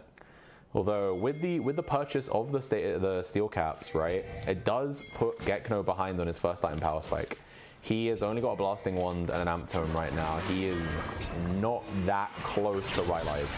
So he should probably be hitting his first item power spike at the same time as the Renekton, if Renekton can continue to farm as he has. So, you know, that is a positive here for Lucidity, despite the fact they are a little bit behind here. And we'll have to see what they can do, but the Drake is now the next objective here. We're going to see Anivia is going to get onto Aurora. Aurora takes a ton of damage. The wall is out, and I think she probably does just die here as the Cataclysm will be down to secure the kill, and Anivia will take it. And we see the Zookeeper throws himself in. Several ultimate pops here onto Jarvan, but Jarvan walks away with his life. Parapiz will finish off the Seraphine here. Second death of the game for Michael Schofield. But they've committed a lot of resources here. They've sent the Renekton TP down as well. We're going to see Shutdown go over to Mel, and that is a big swing here for the red side. They are also going to get a beeline onto the Drake if they so choose. Anivia is still alive, but she's only got about 25% mana right now, so she is not the strongest at the minute. And yeah, if we have a quick look at the damage charts, you know, obviously we can see the top laners are both obviously hitting each other a lot, so their damage numbers are inflated because they have been permanently in a fight. And you can see it's worked out a lot here for Gekno, who does have a 2-level lead right now. But luckily here, Lucidity Red will finish off that Drake, and they are now at 2 out of 4. So the stacking is in session. You know, they are only 10 minutes away from Soul if they can secure the next 2 Drakes. The real job here for them will be to not lose too much in the meantime, you know? They have lost every fight that they have taken part in, and so I think we now need to be looking to avoid fights until we get everybody on their power spikes, right? We can see that, like, for example, Aurora still not even completed the first item. We do have Blackfire Torch on the Mel, and we have Voltaic Cyclo Sword on the Neferi, but it's not everything right now, you know. And we're going to see Slice and Dice is going to come out, but I believe we do have Cataclysm up right now for Jarvan. Jarvan could go for it, and we're going to just have a solo bolo in the bot lane as well. Going to see Arcane Barrage comes out, but the wasted time on it means that the Melo is going to execute. And then we bring the camera up topside to see Shiny getting himself out to safety there. The wall will come out here, but we have 3 members committed onto Anivia. Anivia will get out to safety though, so nothing will come of that play there. Luckily, nobody committed anything meaningful though. We're going to see ultimate come out here by Aurora. Aurora does a decent amount of damage here onto Michael Schofield. In comes the Pyke, but Pyke immediately, he hooks the minion, and he's just going to feed over a kill to North Stream, who is 2-0 on this Anivia right now. He looks really strong at this point in the game. You know, he's got 1.1k gold in the lead, biggest gold lead in the game at the moment. Majority of his team's lead, in fact, you know, they are 1.2k up as a whole. And yeah, this Anivia right now, he's scaling pretty well. He's got the Rod of Ages. He's you know, he's got rank 2 in his ultimate as well, which means that he's going to be able to do a little bit more damage with it on average. You know, his ultimate does a deceptive amount of damage, or her ultimate, I should say. Anivia, I think, is a girl. It is a girl bird. But not much else right now is going down. We can see we've got 2.5 minutes until the next break. We're going to see Dominus is going to be used here. I think that there should still be a kill. We're going to have to see the flash away from the Mordekaiser Q, but Mord immediately flashes in tandem, and he's going to be able to finish the kill off, and that is the third solo bolo for Gekno in this game 4. He wants to put this one to bed. And as we see some moving around the bot side here, we can see 3 members of Lucidity looking for something on the bot side. We're going to see Zookeeper walk into some vision. He's going to maybe eat the root there, but he dodges it with his own abilities. And now look at Para just kind of waiting. He knows there's something to be had here, but it's just a matter of finding it, right? He doesn't want to show on vision. He doesn't want to let them know he's here. He's walked through the lane, and it looks like Ampharos is being baited here. He's going to have to hit the flash to get himself out. Para takes 2 turret shots though, and he's going to have to W to get himself out of that one. He takes the Arcane Barrage, is going to nearly kill him. He just about gets out, and I think that should be the end of it. We're going to see on the other side of the map, Dino does take the Herald, and he's looking at a potential mid gank, but Tonorino will catch Michael Schofield just completely caught out of position. And now they're looking to see if they can get Ampharos as well, as we see the ultimate comes out and Tonorino gets a double kill. So that is a big swing here in the bot lane, as the Mel is now 4-1-1 with a 1.6k gold lead. And she will be a force to be reckoned with as we move towards 20 minutes. You know, she's got the most gold in the game. She is so strong right now. And if she has second item power spike by the time they fight this Drake in 40 seconds, she will be a major problem. I don't know if we can bring the items back up real quick, but I know she had Blackfire, and she looks to be building Shadow Flame as her second item here. Oh no, sorry, it's a Zhonya's that she just finishes. So yeah, she is on 2 items right now. We can see Dino here gets hooked in, but he is going to get himself to safety with a flag and drag. Michael Schofield on that, meanwhile, is just going to walk into this Neferi, and it should just be a dead Seraphine. But Seraphine lands the ultimate, buys herself a second a time here, but in comes Dino. Dino lands the Cataclysm. Ampharos is going to finish the kill, but the Lucidity red side are committing here. They send the TP courtesy of the Renekton, and they are looking to kill Dino if they can. Their jungler is dead, but the blue side cannot take this Drake if their jungler dies.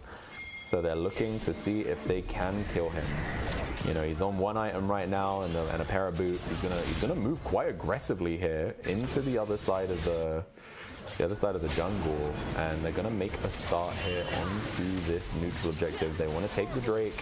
They're already nearly 2k up, and they shred this thing with Anivia damage.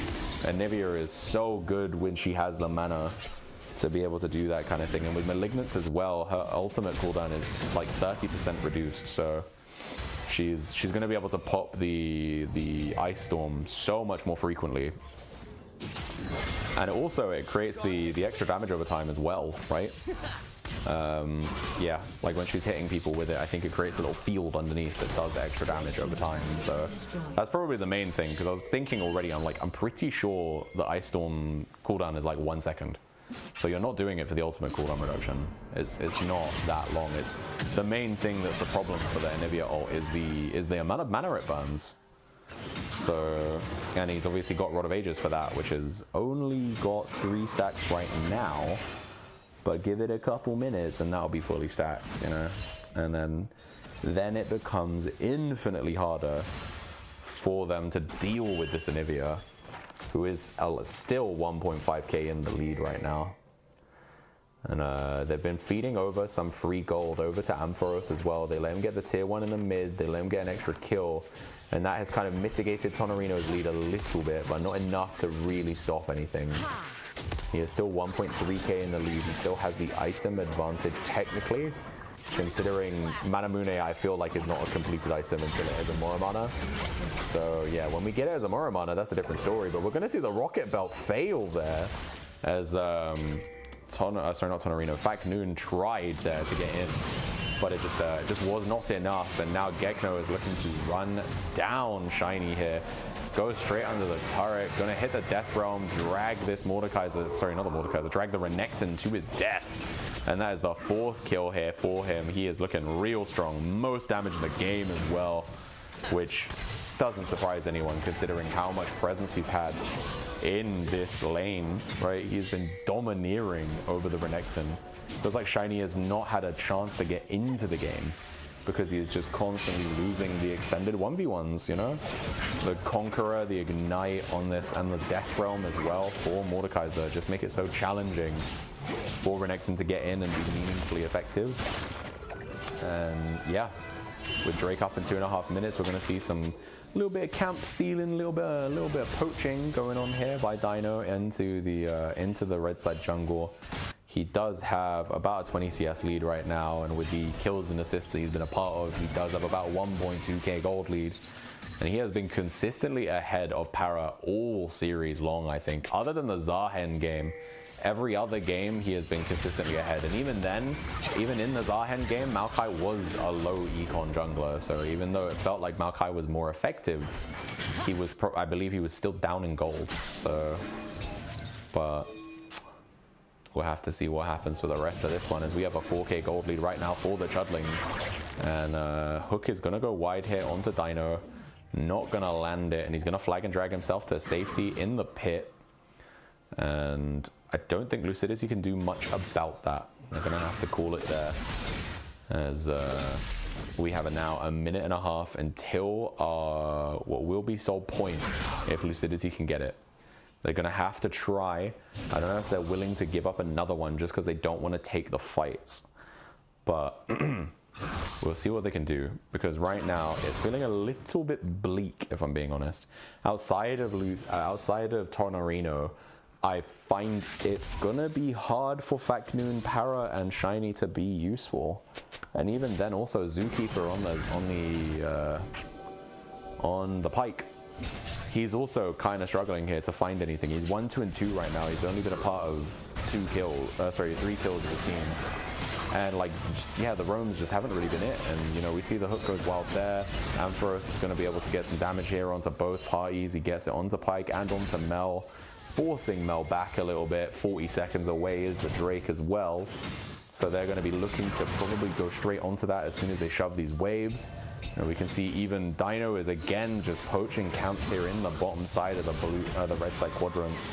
And so it's just, we're just choking out the Nefiri right now, you know? Nefiri cannot go onto the enemy side because there is no vision and no control.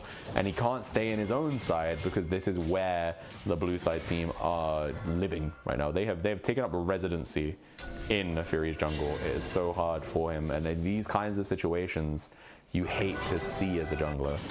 They are nigh impossible to break through, because the enemy team are ahead. They can move because they have priority. They have the agency, and your team does not. So if you try to contest and your team doesn't move, it's not your team's fault, it's your fault, because you're trying to contest and you know they can't move. Like, you know, someone has to sacrifice something. Either you sacrifice your camps or they sacrifice waves that they're already being pushed in on to try and help you. And, you know, sometimes it just doesn't work out that way. So we're going to see 3 men commit here onto the top side tier 2. Lucidity Red thought they might be able to get themselves a freebie here in that top side, but it does not work out that way. And again, yeah, North Stream is able to just defend this. And what a top diff get to go we see in the Twitch chat right now. Yeah, 2.6k gold lead is the largest lead in the game right now. And we see good chunk of damage going to come out here onto Faknoon. Ultimate will come out of the Aurora. We see the flag and drag lands onto 1, but Mel is in the middle of 3 people. And it looks like this is going to be a really one-sided fight, as Zonius is going to come out here for Mel. Mel lands the root. Mel's going to pop the ult, but he doesn't have enough stacks to execute anyone. And it's a double kill for the Jarvan. Jarvan is 3-0-5 right now, and it looks like, I think Pike and Nefiri are a little bit lost for words. There's not much they can really do in this instance, but it looks like Renekton is finally getting the better half of these trades here in the bot lane. And he's going to get pulled in. He does take damage, but then immediately he calls the Meek, and he is going to take what should be a shutdown, surely, there for him. But on the other side of the map, Dino and Michael Schofield are going to be the arbiters of Pike's 3rd death here. So he is going to just go straight down. Meanwhile, North Stream, happy to pick up the tier 2 top, is going to be able to take an easy little free ride into some extra turret gold there. And I think Renekton might just die here.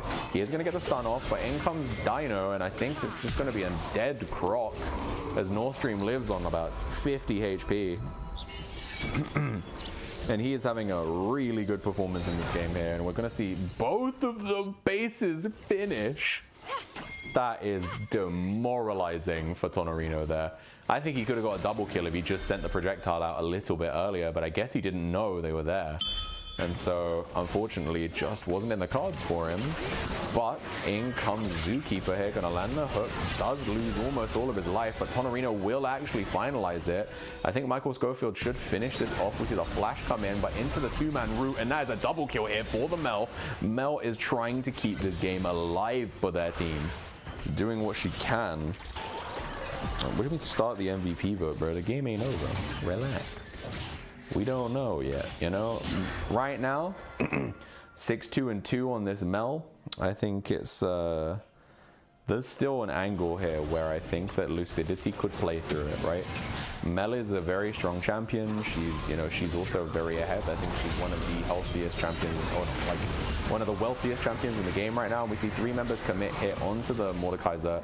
He death realms the Nefiri because he believes he can kill him, but then, you know, Nefiri is just a very mobile champion. You pick the wrong target there, and that is going to be a kill straight onto Tonorino once again, 2.3k. But in retaliation, we are going to see the blue side immediately start this Baron. The Anivia damage on the Baron means that it's so hard for them to really stop this. And immediately with the QQ2, it's going to be a kill straight onto the Pike. And I think that's going to be a second kill here. Nordstrom is unstoppable, 5-0-3 right now. But in comes the cavalry here. Dino is going to take a ton of damage here. Nefiri gets himself to safety, and they really need to play around this Mel. Mel is the shining light of hope right now for Lucidity in this game. There is not much they can do without her right now, and so they need to play with her. She obviously got kills in the bot lane, so they, you know, that's why we saw the attempt at the start of the Baron, because they knew Tonorino wasn't nearby. Flag and Drag is going to come through. I don't think they get anything from it. We see Renekton is going to get himself to safety just with a blast cone. And that will be the end of that exchange. Zookeeper's looking to hook someone, but he doesn't land it, and he's going to nearly die just for the attempt. In fact, he does die as North Stream is now 6-0-3. And yeah, North Stream right now, he's putting in he's putting in the ballot for a third-time MVP here, I think, in finals. He is trying his damnedest. 6-0-3 on the Anivia right now. He's had, I think, 3 group games of the 4 games that have been played thus far. Only one, I think, was the warm-up one, was game 1. I think he didn't have the best performance. But that's kind of the case for all the members of the Chutlings. I think the only person who had a good performance in game 1 was Gekno. But yeah, this is a little bit challenging. We're going to see Nefiri's going to get caught. He's going to pop the flash W immediately to get himself to safety. Does ult into Jarvan, but buffered into the flag and drag. And now it's probably going to be curtains for the Nefiri, because Nefiri's trying to run around, but there's not much he can do. The Mordekaiser's going to catch him. And look at the red health bars. They're just going down as the blue side Chudlings are going to bring this one under the turret. Tonorino tries his hardest, but look how many health bars are still up, and he eats the hit from North Stream. Legendary in game 4 here. 8-0-4 with the Bloodletter's Curse, Malignance, and Rod of Ages right now. He is trying his damnedest to win this one. And that is, what are we, 8.2k gold in the lead right now? It's now beginning to become untenable for Lucidity to win this game. They now need a miracle. I don't think that there is a way they come back from this without the enemy team making a terrible mistake. I think that Chudlings need to throw this game for Lucidity to bring it back, because the Anivia is doing an insane amount of work. Ampharos is really safe, despite the fact that he is behind in gold right now. He is able to poke people and create picks from like an entire screen away, just from his Q and W, right? And being able to E aggressively when he has flash as well, and his safety of healing from Michael Schofield as well. And then, yeah, in these individual 1v1s, you know, we keep seeing Gekno is, in the early game at least, he was a monster, although I think that it is beginning to wear, you know, it's beginning to wear out a little bit. He's not as prevalent right now as he was in the first 20 minutes of the game. He is still a massive threat in the side lane, but it seems like Renekton can match him now. He can kind of keep his own, whereas he was just dying on rotation earlier in the game. And yeah, we see the slice and dice used really effectively there to dodge all of the damage coming out of the Mordekaiser. But look at Para here. Para wants to try and steal, and we see Dino says, no, no, no, no. You don't even get the choice to try and steal this. I'm going to cataclysm onto your backline. You're going to have to reflect to try and keep yourself alive. But Tornarino's going to go down. North Stream Legendary yet again. He is 9-0-3 right now. And we see everybody on the red side comes in. They want to try and get a piece of the Chudlings. But the Chudlings are currently winning this one, as we see the passive from Gekno on the Mordekaiser will pick up Para, and that is going to be 4 dead. Faknoon is the only man keeping his team in the game right now, and I don't even think he has the stats right now to keep himself, to keep his team in the game.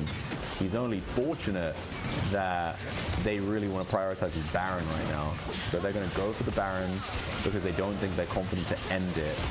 And I think they get the Baron too. I don't think there's any, there's no doubting that they definitely get it here. Nobody can do anything about it. Everybody's dead. And with this Baron, we crack 10k into the lead for Chudlings. Can they push now for the final, the final stretch and take the championship? That is going to be the question here. We see we're on the Baron power play right now. It says we're on plus 7k, but that doesn't feel genuine. Obviously, not much has really happened here so far. It looks like Zookeeper is caught. Zookeeper is going to have to use the river there to try and sneak away. And he does get to safety. He's going to try and hook the crab in, try and make it a little bit easier for his team to maybe get for it. But Dino says, nah, give me that shit. 5.2k gold lead right now for Dino. He's going to see off of the revealing of the crab death that there are 3 members here, and 3 members means 3 targets for him. He's looking, he's aggressively positioning. He wants to go straight onto Faknoon. As soon as Faknoon appears back in from invisible, he's probably going to be looking for the Cataclysm, but looks like he falls back here. Anivia is currently on their own 2-man. Ultimate's going to actually stop the ultimate from the Neferi. And that might be the difference maker here. We're going to see Anivia is going to get put into egg, and I think Anivia will die. It's going to be a shutdown of 1,000 gold handed over to Faknoon. But now the play begins here, and Chudlings bring the fight to them. And we can see Pyke throws himself in, but Pyke's not got a good target. He just ults for nothing. And I think that's got to be the game, as Para's going to try and get himself out, but he's going to die for it. And they killed the Anivia, but at what cost? I think the game is lost for that there, and we see 3 full health members of the Chudlings looking to crack down on the Nexus turrets. Is just Shiny Sluggus here trying to make it so that his team doesn't lose, but there's nothing he can do. It's a 13k gold lead. They're breaking down the Nexus turrets. He's trying to get out. He's slicing and dicing, but he's going to just take some damage, and I think he dies here underneath the fountain, and that is going to be it. Resoundingly successful. The Chudlings will take it in 4. Congratulations to the Chudlings. You guys are our Summer Invitational 2026 Sweatlord champions. And commiserations to Lucidity Red. You guys had an amazing run, but it does come down. The end of the day, you took a game, but you couldn't take a series off of the team, off of the Chudlings, the guys who have not lost a series all tournament. And yeah, deserved winners here in the Sweatlord bracket. Congratulations. And it's first time winners for everybody as well, by the way. Obviously, Leah or Michael Schofield and Dino, or True to Myself, this is their first time ever in a MiniLCS. So first time, first win. Congratulations to them. Gekno, Ampharos, they have obviously played in previous events but never won. So obviously Gekno, Prepex Express, he came 5th to 8th in the last tournament. 3rd to 4th. In the last tournament, they made top 4 and then they lost to Latitude. And then Lime came 2nd in the Emerald bracket in summer of 2025. But here he is, he's climbed up a massive amount of MMR up to like 300 or 400 LP Master or something. And come into the Sweatlord bracket, and here he is taking the title. Incredible performance from everybody on the Chudlings. And then, yeah, needless to say, obviously, North Stream is not a stranger to winning in the MiniLCS. He has, you know, he technically speaking, because he was on the team that won the first Cudders Cuties win, but he just never played a game. He was a sub that never played. He got the Reckless Award, and then every season since he has played as the main roster mid laner for them, and he has won. Ever since he has been a main roster player, he has been on the championship winning team. So yeah, he is not a stranger to victory here in the MiniLCS, and I think this performance here in Game 4 shows you exactly why. You know, he went legendary on the Anivia. He created so many problems for Lucidity in that game, and yeah, very clean. Sorry, I'm trying to read the Twitch chat, but yeah, no, congratulations there to the boys, to the Chudlings. They did it. They locked in that Sweatlord MVP, Sweatlord Championship right there. Now it'll be the question of, do they come back in winter to defend it? Who knows? MVP talk. I'm seeing some MVP talk going on in the chat right now. I think because it is the finals, I think it would be fair to open it to everybody instead of how we were doing it previously, where we were obviously picking individual people. Realistically, I think it's one of two targets. I think it should be Dino and it should be North Stream, but that's just my opinion. I think that Dino had a rough game 1, and I think in the game 2, Lucidity did have a really good time against him, but in game 3 and game 4, he was a cut up. He was a cut above, and it wasn't close. And I think the opposite side of the coin is North Stream. I think outperformed Faknoon all 4 games. I think that he did really well in the entirety of it, even if he wasn't the 1v9 carry, right? Like in game 3, obviously Ampharos was the 1v9, like he fucking popped off on the Samira. And in game 4, I think it was a mixture. Like, you know, Anivia did a lot of damage, but so did Ezreal, so did Jarvan as well. So it's a challenging one. But those would be my 2 votes if I had to put any. Aaron, do you have any differing vote? Sorry, I'm trying to set up the poll now. Oh, okay, Fez. He is trying to set up the poll for the public to get their votes in. So he will give us his opinion if he has one after the poll is up, but we will see how it goes. What's the Twitch chat saying? Let's have a look.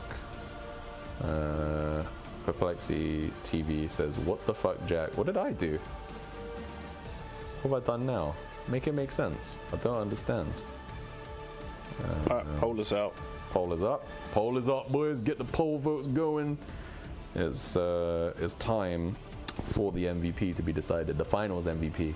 I don't like the fact that I'm like looking at my phone on stream. I think it looks so shit. I need my laptop so that I can, like, you know, that looks a little bit more profesh, you know? But yeah, I think for me, for prosperity's sake, I'm gonna put North Stream. I think he did really well in the series, and also he is also 2 times back-to-back finals MVP. I think that narrative is quite cool. If he got that 3rd one, you know, I think his performance was fitting of it. I think Dino also did really well, don't get me wrong. I think out of the 2 of them, it could be either, and I would be totally fine with it. But yeah, one of those 2 for sure. Aaron, yourself, opiniones? Sorry again, I'm going to defer back to you yapping because I'm trying to see if I can get an interview. This guy ain't even listening to the broadcast, brother. He ain't even listening. He's there, but he ain't, you know, he's not inside, you know. Yes, it is what it is. All right, let's have a look at what the chat's saying. I solo boloed them every game. I'm coming to shave your head. Yeah, but like, I don't know, man. I don't feel like it was the game deciding thing. And like on the Ornn in game 1, for example, yeah, you got solo bolos, 100%. You performed better than anticipated in that matchup because I assumed Jace would be, you know, pushing down on you. And he was still ahead in gold despite the fact you got solo bolos. So it's like, yeah, cool, you got solo kills, but is that the solo decider on MVP? You know, if the rest of the map was on fire, was you getting a solo kill making us win the game? And same with the Mordekaiser. Like the Mordekaiser, you got really ahead in the early game, but you didn't take over the game. Like once we got to 20 to 25 minutes, like Renekton was able to actually 1v1 you, despite the fact you had beaten him in 1v1s for the last 20 minutes. You know, he was able to I think he learned the pattern, and became a problem from there. But yeah, let me see what the Twitch chat's saying once again. He Artorias #feet. What the fuck?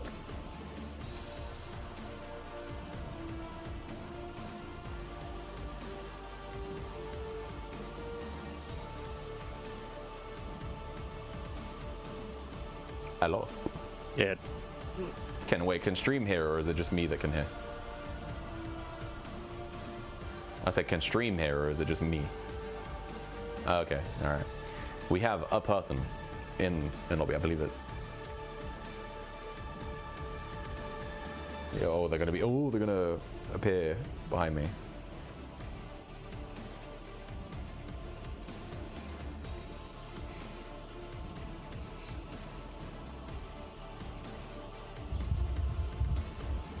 Oh shit, not that fucking logo. Damn. All right, sweet. Seems like we're joined with North Stream then. So mid laner of the Chudlings. I can't hear him. You can't hear me? Oh fuck. Hold up. We're having some technical difficulties, Aaron. Aaron's slacking. You can hear me now?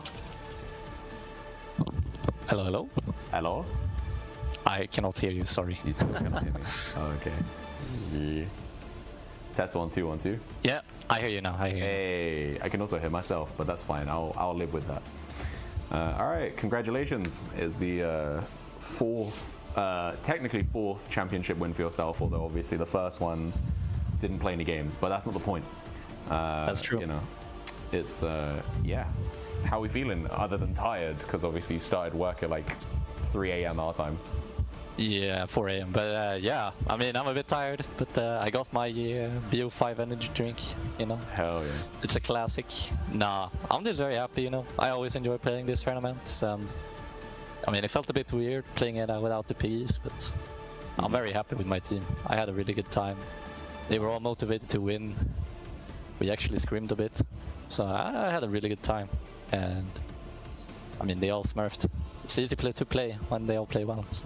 Yeah, no, for sure. I think everybody did pretty well on your team. I think you guys only dropped 3 games, I think. Yeah, we dropped. You dropped one in against groups, Masters Mafia, and one then, versus Diamond 5, and now yeah, this. one versus Diamond 5, yeah, and then obviously one here. Mm-hmm. So you know, that's a fucking really good win rate if you think about it. Yeah. Like, no, my team smurfed. Impressive. It does help when you have like a 2.4k jungler, you know. It does help a little bit. Yeah. We might have to nerf Dino a little bit. We might need to change the point system. It's a little bit mad that someone can be 1200 LP or 2600 LP and be the same. That's gonna be an oversight, but you know, we live and we learn. Exactly. But yeah, talk me through the series, because obviously I think in all 4 games, I think you performed better than Magnoon. Sorry, not Magnoon. Jesus, Magnoon is a really old pro player. But yeah, no, I think you outperformed Magnoon in all 4 games. To be fair, I think the only one that was contentious was the game 1, and obviously the Rise was. He got fed, but he didn't get fed in lane. Like, he got fed because of bad team fighting, right? Yeah, I mean, I'm very happy with my performance, but I also think I got like most of my champions that I play. Like, yeah, I like the mages, and I had 4 games of mages that I really enjoy, that are like strong in the meta. So I felt like I had a very comfortable run, even though it's 4 games and it's fearless. I felt like I got 4 champions that I all have like quite a few games on, and I got pretty good matchups too. So, but I mean, yeah, I just clear waves with mages, you know. That's what I do. Clear waves and win. That's what you gotta do. Yes, clear waves and wait for Dino. True. But no, fair enough. And I was gonna say, how did you feel like the differences were for you between obviously being with the Piggies and then being with Chudlings? I think the dichotomy in that team is very different, right? Because like in the Cuties, like yourself and Luca are like the primary carries, and usually Fat Cat would be on more like a tank or kind of like a utility champion, whereas it feels like for Chudlings, you guys are playing for and through Dino, right? Like he's kind of the ace, and so, you know, and also having an AD carry that was not low diamond, I think probably also changes things as well, right? You know? Yeah, I mean, I felt like the really strong thing about our team was that we had like multiple roles that could carry, because even Gekno had some games where he went kind of crazy, you know? Yeah. But I think like our strongest point this time was that we were just very strong, like mechanical players. So even if drafts maybe were like not optimal, if we just got our comfort champs, we would like win 9 out of 10 times. I think with the Cuties, it was more like our strong suit that we play like this whack stuff. We played our Cillian, we played our Warwick top lane, and it was a bit different. Shit, we got Dino in as well. All good. Hello. That team was a bit more chaos, I guess, and Yeah, this felt a little bit more structured. But I think the strong thing about Cuties was that we were just everyone was used to playing to each other, so it was very easy to make plays, and everyone wanted to fight. I guess for us, this game, I felt most games we just won because we were just better, you know. We didn't really have to make any crazy calls or macro outplays. We were just win lane, win game, like every game. Yeah, no, fairs. I think kind of makes sense. I think outside of like some bad matchups, maybe top or bot, I think generally speaking, you guys, you know, did strong arm most games, right? Yeah. And so, yeah, it was not too bad. Did we get a result on the poll, by the way, Aaron? Who is the MVP? Because I can't see it on mobile. Mobile is arse. North Stream. North to go. It might be a little bit rigged. Can I say? Mages, bro. Mage player, mage meta. Go next. Mage meta and play 4 games of mage. You guys know, wait, did you ever play AP carry bot in the entire tournament? No, we have Lime. We're not. Yeah, I was gonna say, I don't think Lime has that. He showed me one game in solo queue where he looked Syndra bomb and went 0-9, and we said we're not playing AP carries ever. Not happening. Nice. But yeah, sweet. All right, welcome Dino. Obviously now we know. Obviously we have the finals MVP is North Stream. Sure. But it cannot be understated, I think, how much influence you in the jungle had in this team, in the success of the team. Obviously, it's your first time playing in MiniLCS. How's your experience been? I mean, it was fun. Played with my friends. I enjoyed.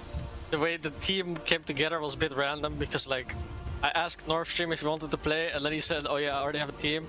Yeah. And then a week later, he was like, "Yeah, my team disbanded, so do you want to play?" But then I already had a team, but we were looking for mid laners, so then, I don't know, it kind of came together. But yeah, it was fun. I enjoyed it. Nice vibes, never really tilted. Yeah, I don't know, can't say much more. Nice, it's good to hear. Yeah, I know obviously, I think initially the plan was North Stream was intending to play with the guys from Perplexed Express last season, so that would have been like Gekno, Bipolar Sunshine, Yeah. 3 Nacho, and like Minost. Yeah, But then that was the plan. something happened. Yeah, I don't know. that This guy decided to get married. Crazy, right? And then he didn't want to play for 2 weeks because he was getting married. Like dare what? they get married? What the hell? I don't know this guy. So then I was so crazy. like, I can't play with someone who's not logged in, you know. Yeah, Married get and that. skipping games? Nah, I don't play with that. Yeah. So then I had and to look where they ended up. You know, they all ended up playing Exactly. on mismatches team. wacky that had like 10 fucking people fourth on place it. team. 10 people on it. Yeah, his C9 10-man roster.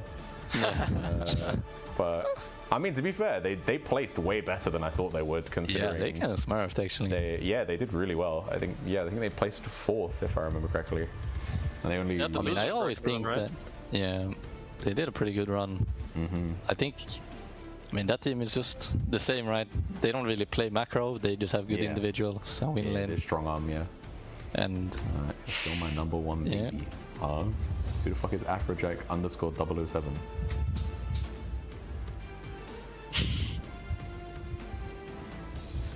Huh? Should I be concerned? Where's that in the chat? I can't see the context. Our stream has too many fans, bro. Clearly. Can I say? It's too goated. But yeah, sweet. In the interest of going home at a reasonable time, considering it's already midnight where you guys are, do you guys have any shout outs, any like kind of things you want to say on broadcast before we wrap up? You wanna start, Dino? I have not the you start, bro. Alright. I want to thank Dino for letting me join the team. I had a really good time. I could have been completely teamless, homeless. But I managed to get to play with a really good team. So I'm very happy. Thank you guys for hosting this so I can keep winning. It's always fun to win. This guy, bro. Yeah. Waiting Next to get clip, my I'm 3 not playing trophies. this guy and I'm fucking winning again. Motherfucker. Respect. Fuck, God. No, amazing production as always. I had a really good time. I'm sad I didn't get to beat Waka and Fat Cat and Luca in the finals, but this was pretty good too. So, and I did beat them in groups, so I still have If them. you play against Volka, it would have been 3-0. It was be Yeah, boring. true. So no, that's all I have to say.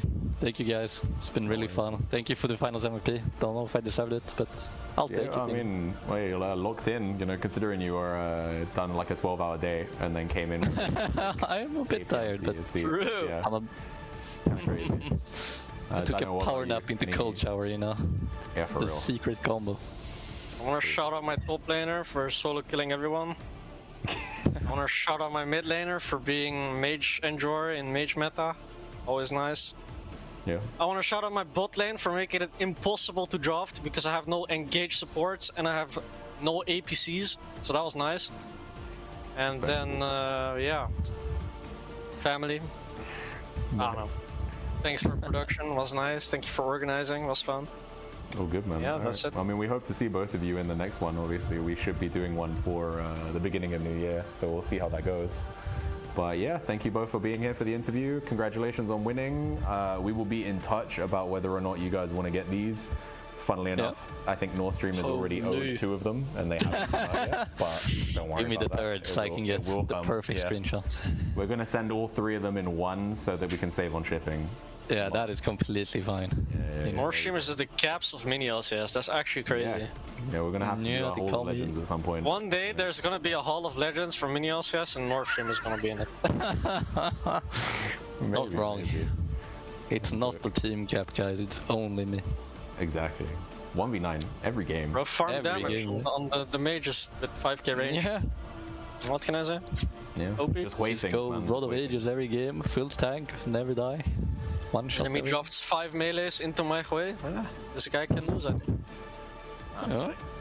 pretty much. Kidding. Alright, but yeah, I think we're gonna cut it there. So Aaron, when you're Yep. ready, we can kind of cut everything and then oh, okay. I didn't know it was gonna go like that.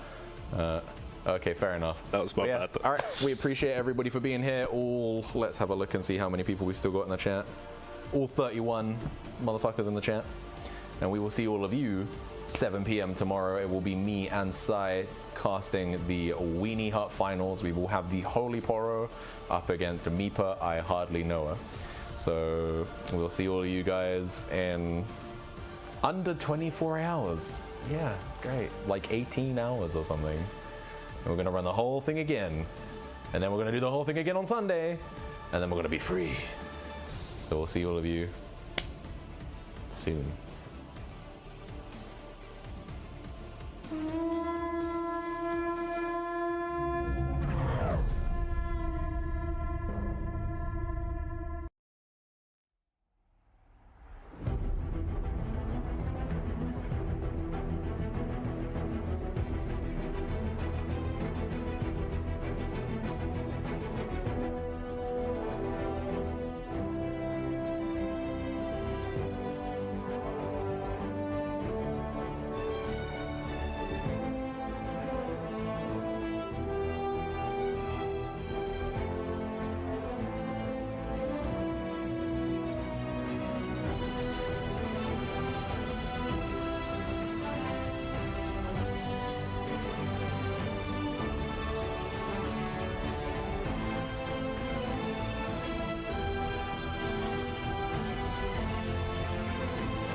Cierno